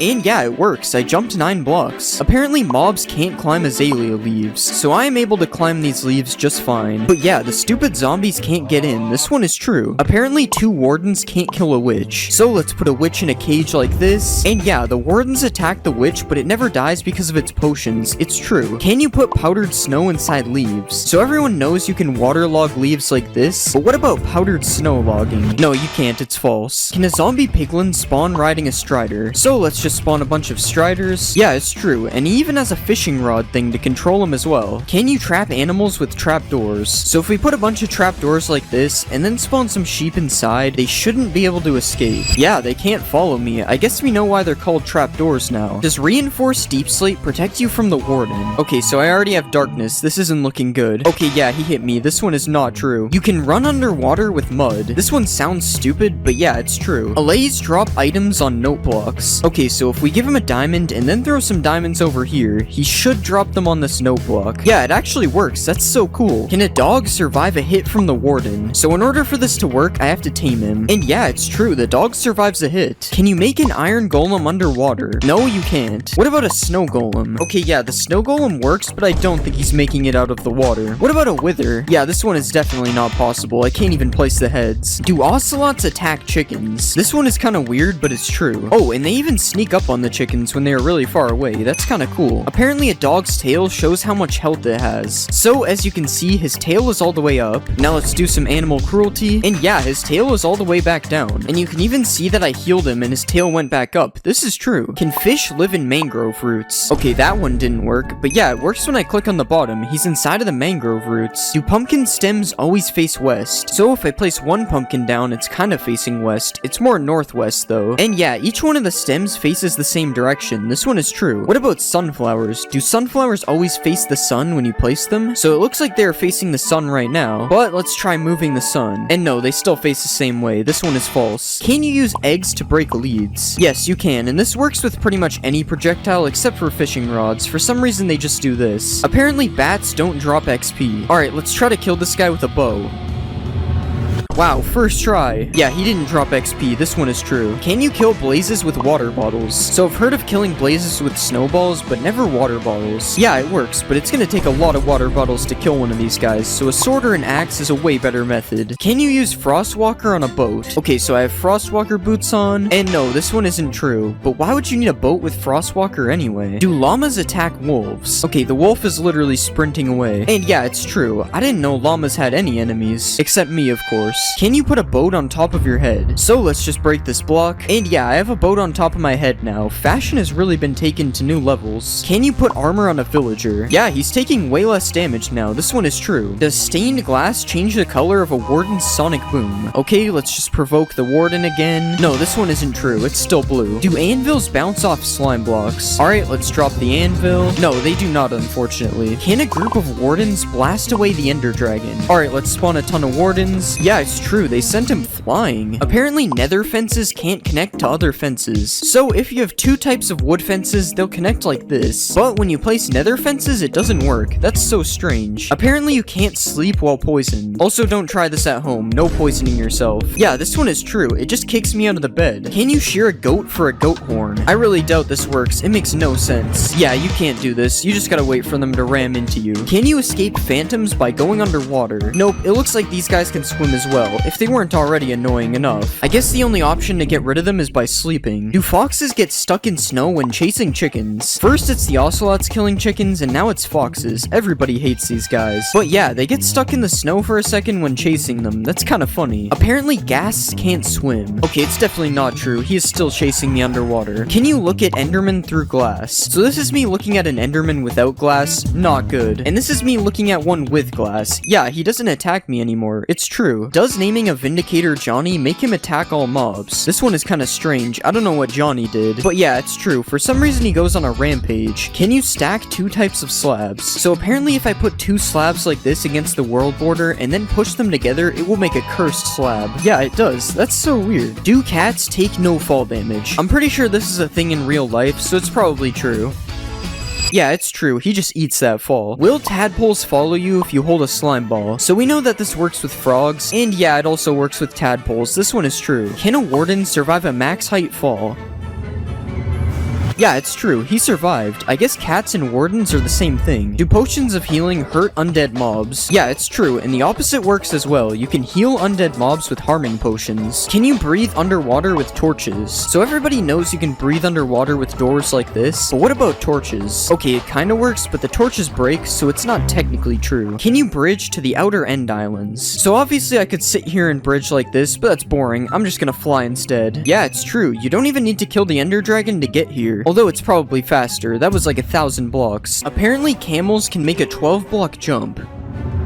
Yeah, it's true, they need this guy in the NBA. But now let's see if a camel can protect you from the ender dragon. This is kind of a weird situation. How would a camel even get to the end? But yeah, it actually works, but it's not looking good for my camel. Are beehives more common in Cherry Grove biomes? Okay, there's literally 3 of them right here. It's definitely true. Does weakness stop you from being able to attack mobs? Okay, so I can still attack mobs when I have weakness, but when I punch the mobs, it doesn't work. So this one is kinda true. Apparently you can't attack a camel's head. This one seems kinda weird. I'm sorry, camel, if this doesn't work. Oh, it's actually true. How is this possible? Can you put armor trims on an elytra? No, you cannot. What about armor trims on a turtle shell? You actually can, and this thing looks really cool. I'm definitely gonna start wearing turtle helmets. Can you breed camels with cactuses? Alright, let's just feed them both some sharp objects. And yeah, somehow this one actually works. Do all camels run the same speed? So everyone knows that each horse moves at a different speed, but does this also work for camels? Okay, it's been 10 seconds and he made it here. Now it's time to try a different camel. Okay, it's the exact same speed. This one isn't true. Using the seed sniffer spawns you near a ruin with a sniffer egg in it. Okay, we got an ocean, but it's not a warm ocean. This one is false. Do hanging signs fit less text than a regular sign? So there's 60 characters on a regular sign, and there's only 40 characters on a hanging sign. This one is true. Is there a secret room in a desert well? No, it doesn't look like it. What about in a jungle temple? I mean, yeah, there's a hidden room, but it wasn't added in 1.20, so I'm gonna say this is false. Can you shoot projectiles through a nether portal? Okay, it doesn't seem to have gone through, but let's check. There's no way to really tell. We need a wall. And yeah, there's actually arrows on the other side. This one is true. Do piglins wear mob heads? There's no way this one is actually true. This looks so funny. Wait, what if you use a piglin head on a piglin? Okay, this one is really cursed. He has double ears. Powdered snow stops you from burning in the nether. Don't try this at home, guys. And yeah, it works, but you don't get to keep the snow. It's a one-time use. Wait, if it stops burning in the nether, you can probably clutch with it as well.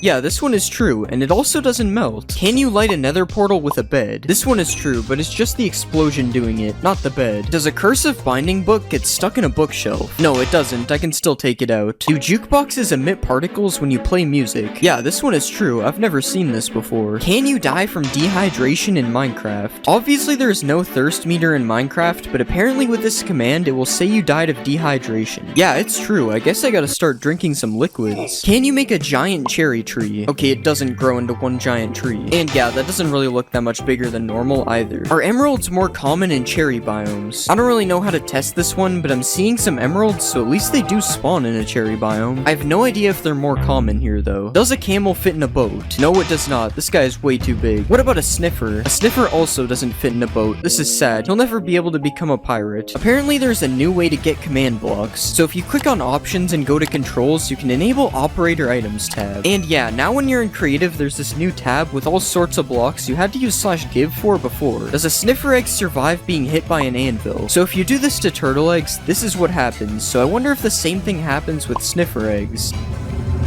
Yeah, the sniffer egg somehow survives, that's insane, but the anvil doesn't drop this time. What about TNT? Okay, it's not that strong. RIP Snifflets. Does waterlogging a skulk shrieker stop it from making noise? Yeah, it's not making noise. I wonder if this also stops the warden from spawning. No, it does not. Does killing an elder guardian drop an armor trim? Okay, nothing so far. And yeah, tied armor trim. These guys can also drop fish, which is kind of weird. I don't think they are fish. Is there a hidden gold block in the new trail ruin structure? Okay, so I definitely meant to do what just happened, and I don't really see any gold blocks here. I'm gonna say it's false. Do diamonds spawn under the middle of trail ruins? Okay, so this looks like the center. Let's dig down.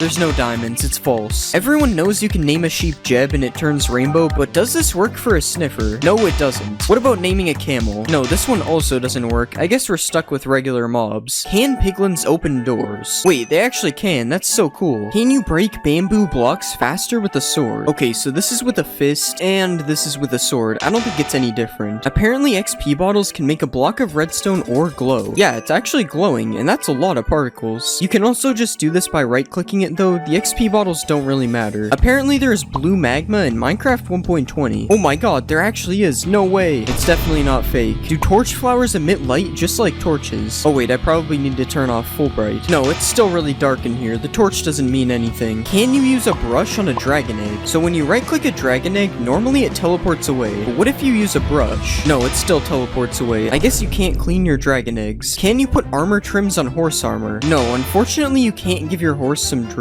If you put a flower into a crafting space, it turns into a single color of dye, but apparently you can craft a pitcher plant into 2 dyes. Yeah, this is true. I guess the flower is just so big it gives you 2 dyes instead. Is rain invisible through black glass? So this is what rain looks like through regular glass. You can still see it. And this is what it looks like with black glass. This one is true. I wonder if it also works on snow. Yeah, it does. Can you dye the highlighted part on the new decorated pot? No, it's still yellow. This one isn't true. Is there a new bamboo village in the jungle biome? Okay, so when I use /locate, I'm not really seeing anything that would be a bamboo village. And I'm also not seeing anything in this jungle. This one is probably false. Can you smelt netherite armor and tools into netherite scraps? So everyone knows you can do this with gold and iron armor and tools, but it doesn't seem to be working with netherite armor or tools, so it's false. I don't see why you would ever need to do this anyways, so that's probably why. Can you dry a wet sponge using a campfire? Okay, so you can't place the sponge on the campfire, so this is already not looking good. Yeah, the steak is cooked and the sponge is still wet. I don't think it's true. Is there a new cherry dimension in 1.20? Yeah, I think it's kind of obvious that this one isn't true. Wait, never mind guys, 100% real cherry dimension. Apparently sniffers can't drown because their eggs come from the water. Okay, he's sniffing the water. Maybe this one is true. Never mind, this is definitely not true. I'm also not gonna help him out of the water. I'm a hater. You can plant mangrove trees underwater. So if you place a regular sapling here, it just breaks. But yeah, the mangrove propagule can be placed underwater. Are phantoms afraid of cats? So let's place a bunch of phantoms down, and now we'll get some cats. And yeah, the phantoms don't seem to be attacking me. Also, this noise is terrifying. What is that? Can you clutch on a sniffer? So these guys look kind of soft, so hopefully this works.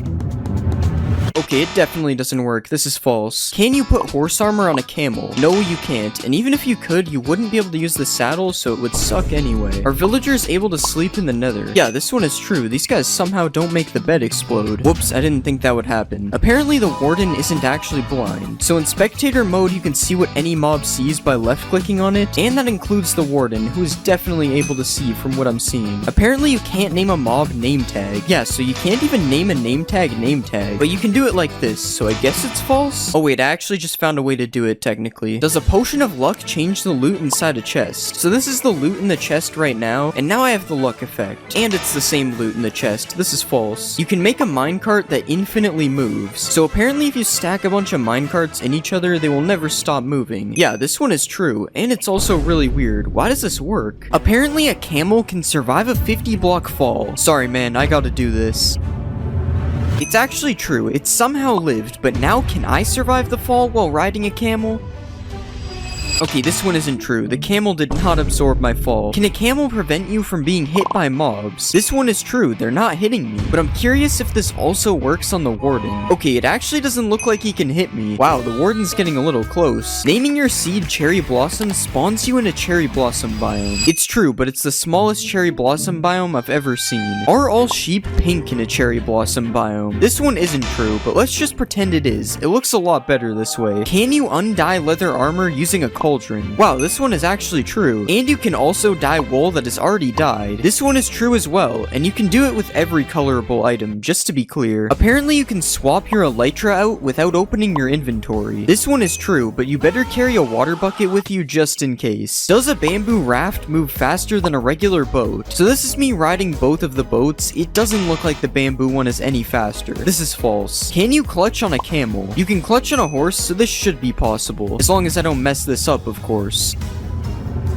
And yes, you can do it. This makes up for him killing me earlier. You can dye a camel's saddle. Nope, this one isn't true, but it would be cool if it was. Apparently, mobs can't jump over hanging signs. So I've placed a fence of hanging signs around me, and now let's see if all these zombies can get to me. Okay, they can. This one is definitely not true. If you place a hanging sign like this, apparently mobs can't follow you through it. And it's true. Who knew zombies were this stupid? The nether portal animation is fixed in 1.20. So this is what the animation used to look like, and now it's supposed to stop the animation from playing again when you go through. Yes, this one is true. Can a piglin head prevent you from being attacked by piglins? No, it can't. We've already seen this. They don't accept me. What about if you wear armor with a gold trim on it? Nope, it appears I still have a 5-star wanted level. What about if you wear gold armor with a trim on it? Okay, this one was obviously gonna work. They gotta respect a man with some drip. A piglin head flops its ears when it's powered by redstone. This one is true, and also kinda weird. Does this mean mobs are powered by redstone? Apparently a dragon head can now open its mouth. This one is also true. I honestly have no idea if this one is new or not though. I don't usually wear a dragon's head. There is a new Vex in Minecraft 1.20. So this is what an old Vex used to look like. Kinda scary if you ask me. And this is the new Vex. This one is true. It kinda looks like an evil Allay. Speaking of evil Allays, does the new Vex attack Allays? Okay, it doesn't really look like they attack each other. They're just chilling. Does a sniffer egg hatch faster on moss? So here's my egg on moss, and here's the regular egg. Now we just wait. And yeah, this one is true. The egg on moss hatched way faster. You can make a sniffer carpet. This is actually just from my build hacks video. It's not really a myth. No sniffers were harmed in the making of... No, actually they were. I'm not gonna lie. Can you ride a sniffer? So my right click says you can't, but this command says I can. But since you can't do it without cheats, I'm going to say it's false. You can heal camels with cactuses. I can't imagine this one is true because of what I'm seeing right now. Okay, never mind. He somehow eats that. That's true. You are able to sprint on camels. This one is true, but you might not notice it if you use toggle sprint since it just sprints by default. Can sniffers dig for seeds in the nether? He's sniffing the air. I wonder what he's got a hold of. Okay, just ignore that. I don't know how that got here. Yeah, this one is false. He isn't digging for anything. Apparently there is a new built-in resource pack. Yes, there is high contrast mode, but all it really does is edit the UI and nothing else changes. Jukeboxes can emit a redstone signal. Let's just pick out some quality music here. Yep, this one is true, and I may have also summoned Herobrine. If you punch a decorated pot, it won't break. Yes, this one is true. It just drops the pot instead of the shards. And speaking of shards, can you copy them like an armor template? No, this one unfortunately isn't true. You're gonna have to find these manually. Are you able to craft a plain pot using just bricks? Okay, it's a good thing I'm bricked up for this myth. Yes, this one is true. I now have a lot of plain pots. Apparently you can get the ward armor trim for killing the warden.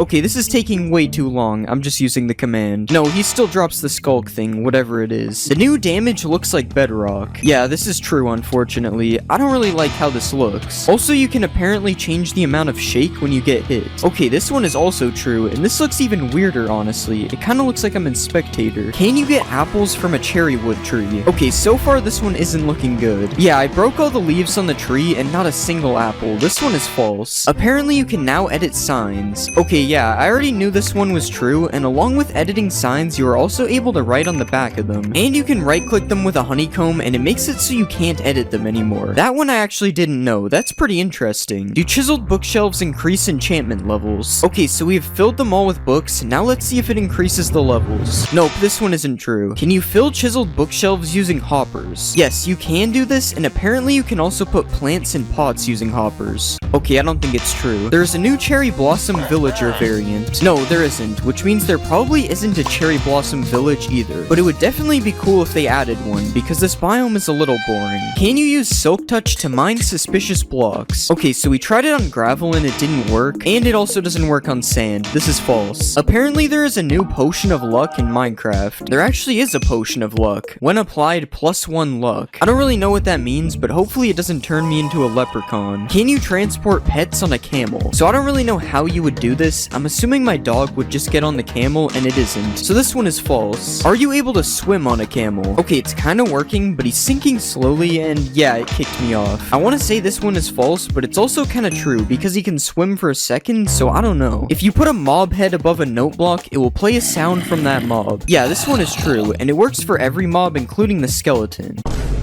that was definitely real. Another thing you can apparently do is optimize your world. Yeah, this one is true, but I don't really know what it does. I think it's supposed to be for older worlds, because it didn't really seem to do anything. Can a sniffer survive a hit from the warden? Okay, so we have our sniffer and our warden. We just gotta wait for this guy to find him. He's kind of blind. Okay, the sniffer died in one hit. This one isn't true. But what about a camel? Can a camel survive a warden? We just gotta wait for this again. Oh, and it actually worked. A camel can survive one hit from the warden. Camels really are just built different. Does spawning a cow in a cherry blossom biome make it a mulip? No, it does not. Is there a secret room in the desert temple? Yes, there actually is in the back corner, and this is what it looks like. Are there new potions in Minecraft? So the potions aren't new, but all the colors are changed, and I'm honestly not a fan of this. Like, why is night vision green? Who did this? You no longer have to spam place paintings. Yeah, all the paintings are now selectable by their variant, so now it's a lot easier to get which one you want. This isn't really a thing in survival though, so you're still stuck spam placing them if that's the case. Is the bundle in Minecraft 1.20? There is still no bundle in the creative inventory, but you can still give it to yourself with a command. I wonder when they will finally add this thing. Apparently hanging signs don't break when you break their supporting block. Yeah, this one is true. How is this even possible? This is definitely an illegal building technique. Apparently armor stands now have arms. Okay, so the logic behind this one is that it has arms and a smithing table. But no, the armor stand doesn't have arms. Does landing on a sniffer egg break it? No, either the sniffer egg is really strong or I'm not heavy enough. It's probably the first one. Can you ride a baby camel? No, you can't, unfortunately. But can you put chests on a camel? You also can't do this, but you'd think a mob this strong would be able to do that. Apparently frogs follow you if you hold slime balls. Okay, so I don't think this one is 1.20 related, and I also can't even tell if it's true. Yeah, it's probably true. He seems to be following me. There is a new way to change your GUI scale. Apparently if you hold control and scroll at the same time, it changes your GUI scale. Okay, so nothing is happening right now, but what if we try it in the options menu? Now it's working. Yeah, this one is true, but you're already in the options menu, so it's not really that cool. Apparently harming potions ignore armor. So that did 5.5 hearts. Now let's put armor on. Yeah, it did the same amount of damage. I guess armor is just useless. Apparently you can trap and kill the warden with powdered snow. Alright, he's trapped. And it's working. He's dying. Okay, this is kind of sad. I'm gonna help him out. Apparently you can repair an iron golem. Oh, I can't hurt this one. Sorry, bro. Wait, it actually repairs him. I almost certainly thought this one was fake. It sounds so stupid. Apparently you can sleep underwater. Let's just make it night. Wait, how does this work? Bro, I'm amphibious or something. What? You can make a 2-block jump with a bubble column. I'm going higher, but it's not 2 blocks. Oh, you have to run at it for it to work. And it's actually pretty consistent when you have the timing. Hitting a mob through fire sets the mob on fire. Nope. Pretty sure I would have known about this if it was true. You can shoot fire arrows through the bottom of a lava cauldron. Wait, it works. You just have to angle it right. This is sick. As you know, you can block a beacon by placing a block above it, but apparently the beacon's beam can go through bedrock. Here it is with stone. As you can see, it blocks it. Now we'll try bedrock. What? I guess stone is stronger than bedrock now. That's so weird. Reinforced deep slate drops with silk touch. This is gonna take a while. I better not be getting trolled. We're almost there. And it did nothing. Nice. Apparently you can put thorns on an armor stand. So I have a full set of thorns 3 armor. Let's put it on the stand. No, I'm not taking any damage.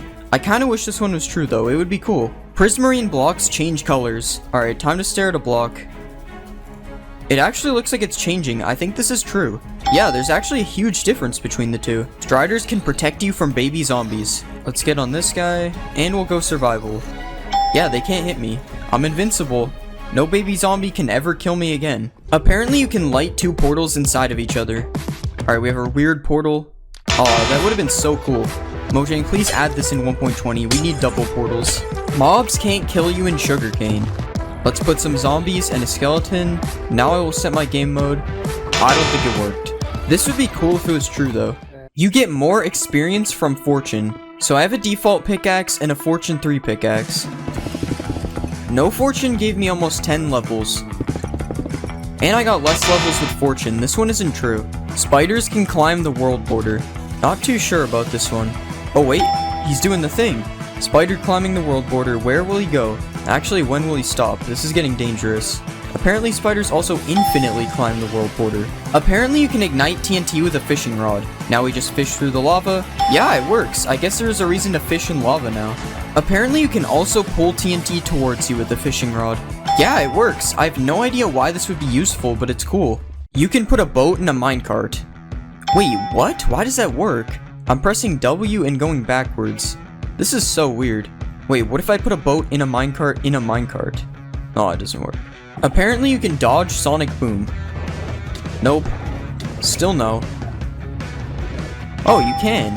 It's just hard because you have to do it really fast. Undead mobs don't burn underneath cobwebs. So I trapped a zombie and a skeleton in a hole. Let's set it to day. Wait, they're actually not burning. And as you can see, these guys are burning. This one is somehow true. This doesn't even make sense. Apparently ghasts can't see you behind cobwebs. I'm trapping myself in cobwebs. I don't think it worked, guys. Oh, not the underwater bed. Apparently rain kills snow golems. Slash weather rain. Wow, I've never seen something die so fast. Yeah, this one's true. You can kill the ender dragon with snowballs. I can't tell if I'm missing or if it doesn't work. Yeah, I don't think it's working. It's weird though because they aren't even hitting the dragon. Coal blocks last longer than 9 coal in a furnace. Time for some waiting. 9 coal finished first. I guess it's actually worth it to craft coal blocks. Holding control while using pick block gives you a chest with the same items. Now we have a ton of useful loot in this chest. And we just hold control. Yeah, it actually works. Awkward splash potions stop fire damage. Don't try this at home, guys. Nope, I'm still on fire. You can't spawn a wither in a snow biome. This one is true. I have no idea why, but it does work. Apparently you can MLG into a cauldron. Okay, I gotta line myself up perfectly. Nope, that's unfortunate. Apparently if you hold crouch, you can MLG on leaves in 1.19. Alright, I'm holding crouch. Nope, it still waterlogs it. Can you burn waterlogged leaves? It won't let me set them on fire. Yeah, it doesn't look like they can burn. Apparently polar bears attack foxes. I think it's true, but he's gonna have to catch him. I don't think the polar bear is fast enough. Alright, I'm gonna cut the video before the fox gets hurt. Oh. Apparently you can give a boat a name tag. Let's name it something cool and original. Oh yeah, I have to crouch. It's not working. Maybe we have to name the boat. Guys, please just do it. No, it still won't work. It's just a boat. Apparently deep slate ores give more XP. Okay, we got 8.5 levels from regular. And we got 9 levels from deep slate. Since the amount of XP you get is random, I don't think this is a big enough difference for it to be true. You can fish in a cauldron. Whoops. Yeah, there's no way I'm fishing anything out of here. You can't fish in a cauldron, but can you put fish in a cauldron? Nope, it just goes on top. Although sometimes the fish will go in the cauldron for a second. Killing a wither skeleton with a charged creeper always drops a skull. Oh, we gotta be quick here. There's 1. There's 2. There's 3. Either my luck is insane or this one is true. You can smelt nether gold into a gold ingot. Wait, it's smelting. Yeah, it works. I guess this should have been obvious, but you do only get a few nuggets from breaking it, so I wasn't sure. Apparently you can clutch with the skulk vein. Ow. No, you can't. Hostile mobs do not spawn in mushroom biomes. It's nighttime and I don't see anything spawning. Alright, there would definitely be mobs by now. This one is true. Apparently you can't milk a mushroom cow. Nope, you still can. And you can also milk them for soup. You can make a car in Minecraft. So if I put a pig in a minecart, it's supposed to be like a car. Well, I can only move backwards and I move very slowly, but I guess it's a car? Just like you can break an end portal frame, you can break bedrock with a giant mushroom. Nope, the bedrock is still there. I wonder why it works with end portal frames and not bedrock. Apparently bees can pollinate netherwort. No, it doesn't look like it. If you give a wither skeleton a bow, it will shoot fire arrows. So if I type this crazy command, I get a wither skeleton with a bow. And yeah, it's shooting fire arrows. That's terrifying. You can use gold nuggets as fuel in a furnace. No, you can't. I think you can in bedrock though. Apparently if you give a fox frostwalker boots, it will turn water to ice. We just need him to touch water.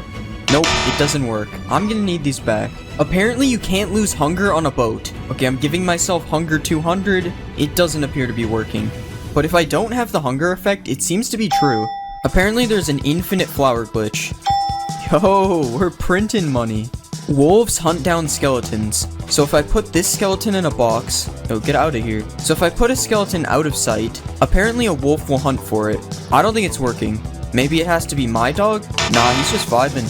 If you put a Jeb_name tag on a dog, apparently its collar becomes rainbow. So this should happen just with the collar instead.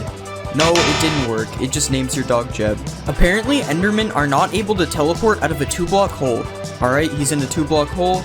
Nope, that happened instantly. The Warden's Sonic Boom ability apparently ignores armor. Here's me using no armor.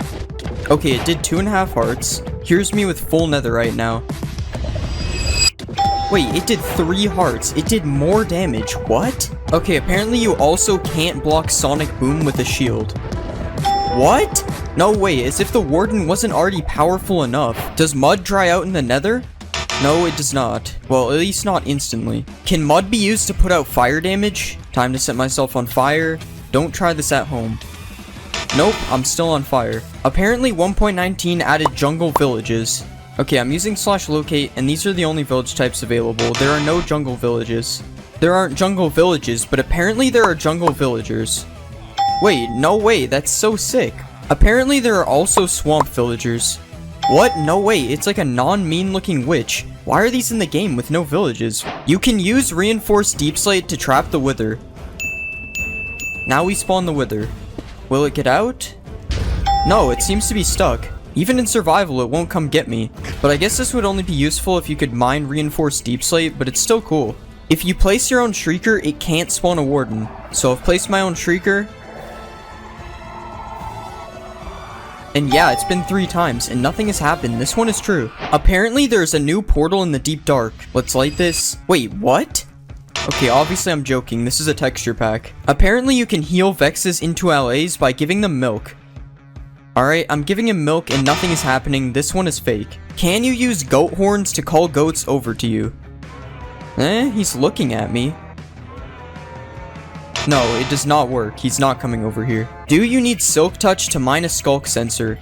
Alright, nothing dropped with no Silk Touch. And it drops with Silk Touch. This one is true. Okay, I found out I'm supposed to use a hoe and not a pickaxe. I don't want to hear it. You can now place water inside of leaves. So just like a sign or a slab, I should be able to do this on leaves.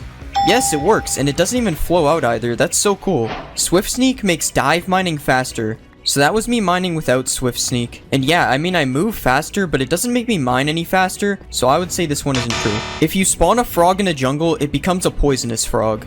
Alright, here's the smallest jungle ever. Spawning a frog. Nope, it does not seem to be poisonous. Apparently, LAs can mine diamonds for you. So if I give an LA diamond ore, it's supposed to mine diamonds for me. Nope, this obviously wasn't going to work, but it can collect diamonds for you. If you listen to the new music disc in the deep dark, it spawns Herobrine. Okay, we have our jukebox and the music disc. Let's see. I don't really see anything around here. Oh my god! There's nothing. Herobrine was removed a long time ago, guys. Right? The new music disc can be used to light the portal in the deep dark. Nope, nothing's happening. And this disc is scary. I'm turning it off. You can't spawn a warden on the surface. Well, since you can't spawn a warden using your own shrieker, it's impossible for one to spawn on the surface. Frogs will eat magma cubes and drop a frog light. Oh, this one's true. Not these guys though, they're too big. Apparently you can find skeleton skulls in an ancient city. Dang, I really thought one would be here. Oh, there's one over here. It's true. Blowing up ores now gives you experience. I think I used too much TNT. Let's try just one. And it works, the XP dropped. Furnace minecarts now work like regular furnace blocks. Alright, I'm right clicking it and nothing is happening. Let's try it with food in my hand. Still nothing, this one doesn't work. Apparently tadpoles are scared of axolotls. Wow, the axolotl's going crazy. It doesn't look like the tadpole is afraid though. The warden is lava proof apparently. It's true. The warden is even more powerful than I thought. You can use water to silence skulk sensors. Yeah, it's making no noise, but there's still the pulse thingy. And as you can see, the redstone works, but it's making no sound. Apparently the moo bloom was added in 1.19. Oh guys, look, it's the moo bloom. No way, no way. Apparently mobs now spawn inside of nether portals. So I've built a portal on the nether roof, so they should have the best chance of spawning here. Okay, this one might be true, but it's going to take forever if it is. Can Alays use a totem of undying? We'll just put some lava. Nope, we'll put some lava. Wow, this guy's fast. Okay, we finally got him. And it worked. He used the totem to survive. That's crazy. You can place structures with the command in 1.19. Alright, /structure doesn't work. Okay, it's /place structure. And yeah, you can place any structure just like this. Just like this. Now you can beat the game in super flat. There are new secret paintings in 1.19, so you just do this command, and this should be a new painting. Yeah, it works. There are also 3 other new paintings you can get with this command. Apparently you sink in mud just like powdered snow. I don't appear to be sinking. It does lower you by like 0.1 of a block though. Using Riptide on a trident while riding a boat makes you go faster. Alright, let's get in a boat. Nope, I can't even use a trident in a boat. It doesn't even let me right click. The fletching table can now be used to make tipped arrows. Alright, I'm right clicking on it and nothing is happening. Let's try it in survival. Still nothing. Even with an arrow, it still doesn't work. This one isn't true. Apparently, tropical fish spawn in mangrove swamps. I'm kind of lost in here. This biome is so cool. Oh wait, those are tropical fish, right? Yep, so it's true. Minecraft now apparently has directional audio. So you go to music and sounds, and yeah, there's directional audio. And as you can see, it works. Well, as you can hear, it works. Also, I'm not sure if you can hear it properly on the video, but I am confirming it works. Can you distract the warden with XP bottles? He does seem to be distracted by them, but it doesn't seem to work in survival. You can name locations with a banner. So you just name the banner, and then you right click with a map. That didn't work. Oh, so it has to be an existing map. Yeah, that's really cool actually. Apparently you can put a chest in a boat now. So if I right click this boat, nothing happens, but you can craft it. Now I have a chest on my boat, that's sick. You can find diamond armor in the ancient city. Nope. Nothing. There's iron armor. Still nothing. There it is, diamond leggings. Curse of binding, but it's still diamond. Oh, hello, warden. Apparently you can spawn fireflies with a command. I'm using /summon and there are no fireflies. There's a game rule to disable the warden. There actually is a command for it. And as you can see, no warden spawns. This is really cool. Well, if you're a baby. I mean, I would probably use it though. Apparently baby pandas can sneeze out a slime ball. We've got 1 million pandas here. I'm hearing them sneeze, but no slime balls. Okay, so apparently I have to spawn lazy pandas? Yeah, I've been waiting for a while and there are still no slime balls, so I don't know. You can use a book to spawn infinite dimensions. So all I have to do is throw the book in here.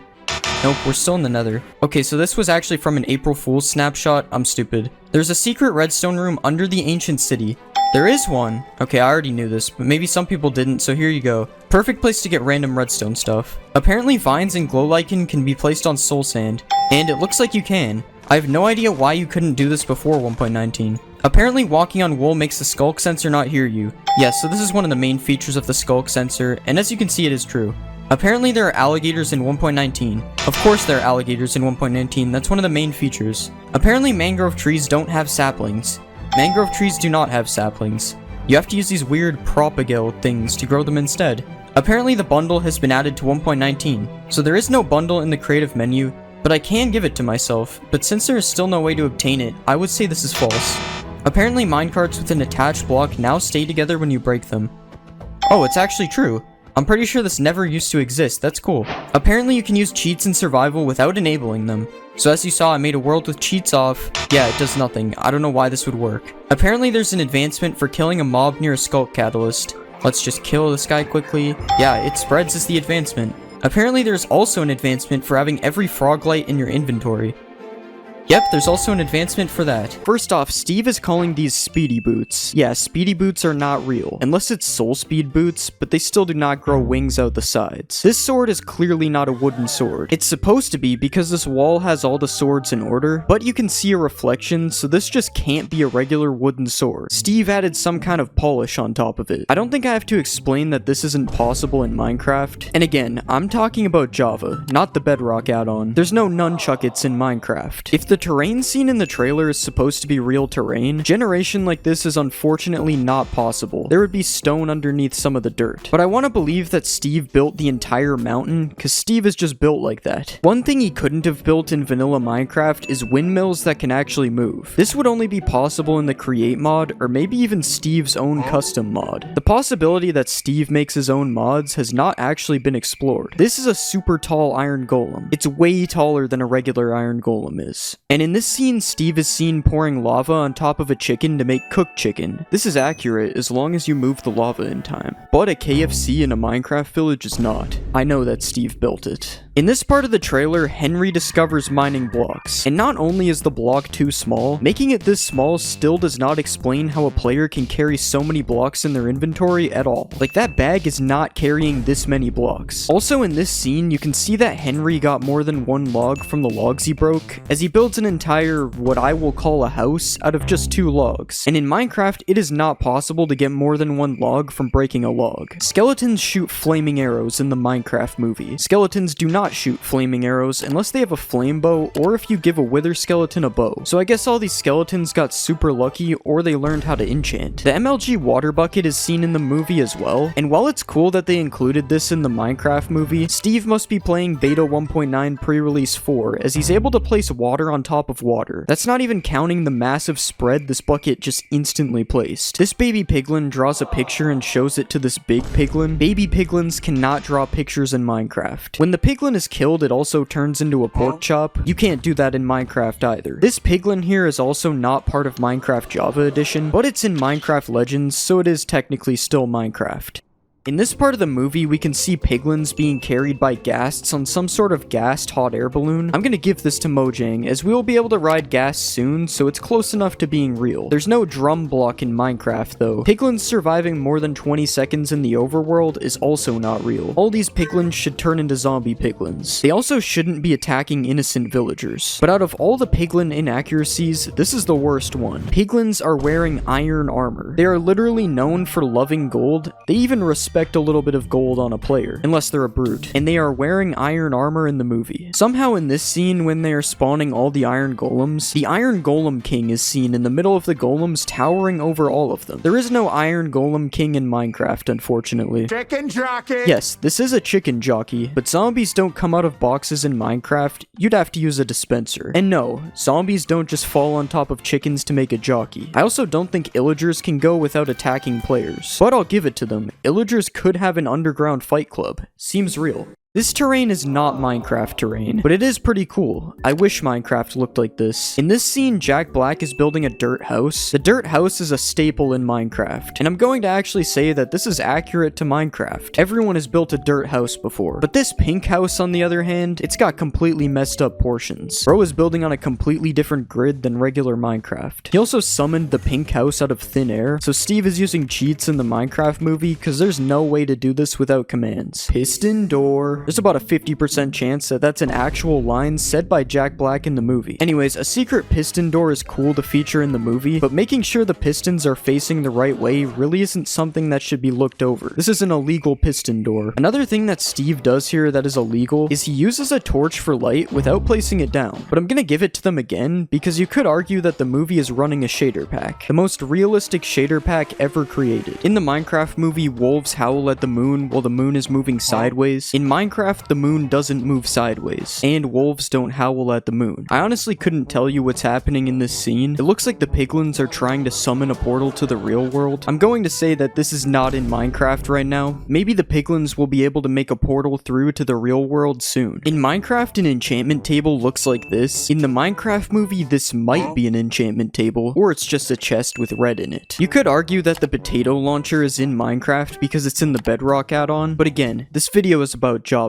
Anyways, this crafting recipe is almost definitely not how you make a potato launcher. There's an eraser, paperclip, other stuff, all things that aren't in Minecraft. In this scene, Garrett gets smacked by a piglin, and I want to say that piglins can't hit you with their fist in Minecraft, but I honestly don't know if this is true. Will piglins still hit you if they don't have a weapon? I'm not finding out, so I don't know. These pandas and Steve are found emoting in this part of the trailer. Both pandas and Steve do not know these specific emotes. Pandas do know a couple emotes though, so this is like 50% accurate. We've seen a couple crafting scenes so far, and this one is fine. It's just a diamond sword. But this is not in Minecraft. At the beginning of this trailer, we see a baby panda pop up between these 2 adult pandas. This is actually accurate Minecraft breeding. We got the heart particles, the pandas are eating bamboo, and it's good that they made this scene Minecraft accurate, cause well yeah. In this scene, Steve, Garrett, and Henry are stuck at the edge of a cliff, and they have a ton of water underneath them, so I don't really see how they're stuck. But Steve saves the day with a couple of elytras, and right after this, we can actually see Steve does not have his own elytra, and instead he's sharing sharing one with Garrett. As of right now, this is not possible in Minecraft, unless Steve is a mob, but I don't think he is. This creeper appears to be made out of grass, which could possibly be accurate as the original grass design does match the color of a creeper. But this next part where Garrett gets blown up by a creeper is not. I mean, bro is wearing no armor 2 inches away from the creeper. There is no way he survived this unless the world is on peaceful mode. Right here we can see a half-broken elytra wing, which isn't a thing in Minecraft. I'd also like to say that pandas can't stack on top of each other like this, but I think it's cool for the movie. In this scene, Garrett is seen talking to a pink sheep, and this is obviously not possible in Minecraft. There's no sheep whispering in the game. Also, the flowers behind him don't really look like real Minecraft flowers, as well as the trees, but the trees look way better than these flowers. I mean, these flowers are not in the game. It's not possible to find a ruined portal that looks like this, but Jack Black saying flint and steel completely makes up for the portal being weird. Forgot to mention this earlier, ghasts also don't attack villagers, just like piglins. Piglins are not able to carry TNT or torches, and there is a broken fence block on the side here, which is not a thing in the game. I just want you to look at this massive nether portal. I'm not saying that this isn't possible in the game, because I don't know exactly how many blocks it is, but I just think it's super cool. Like, imagine if giant portals like this could actually spawn in the game. Once again, this video was just made for fun. I do not care how accurate the movie is to Minecraft. It's a movie. It doesn't matter.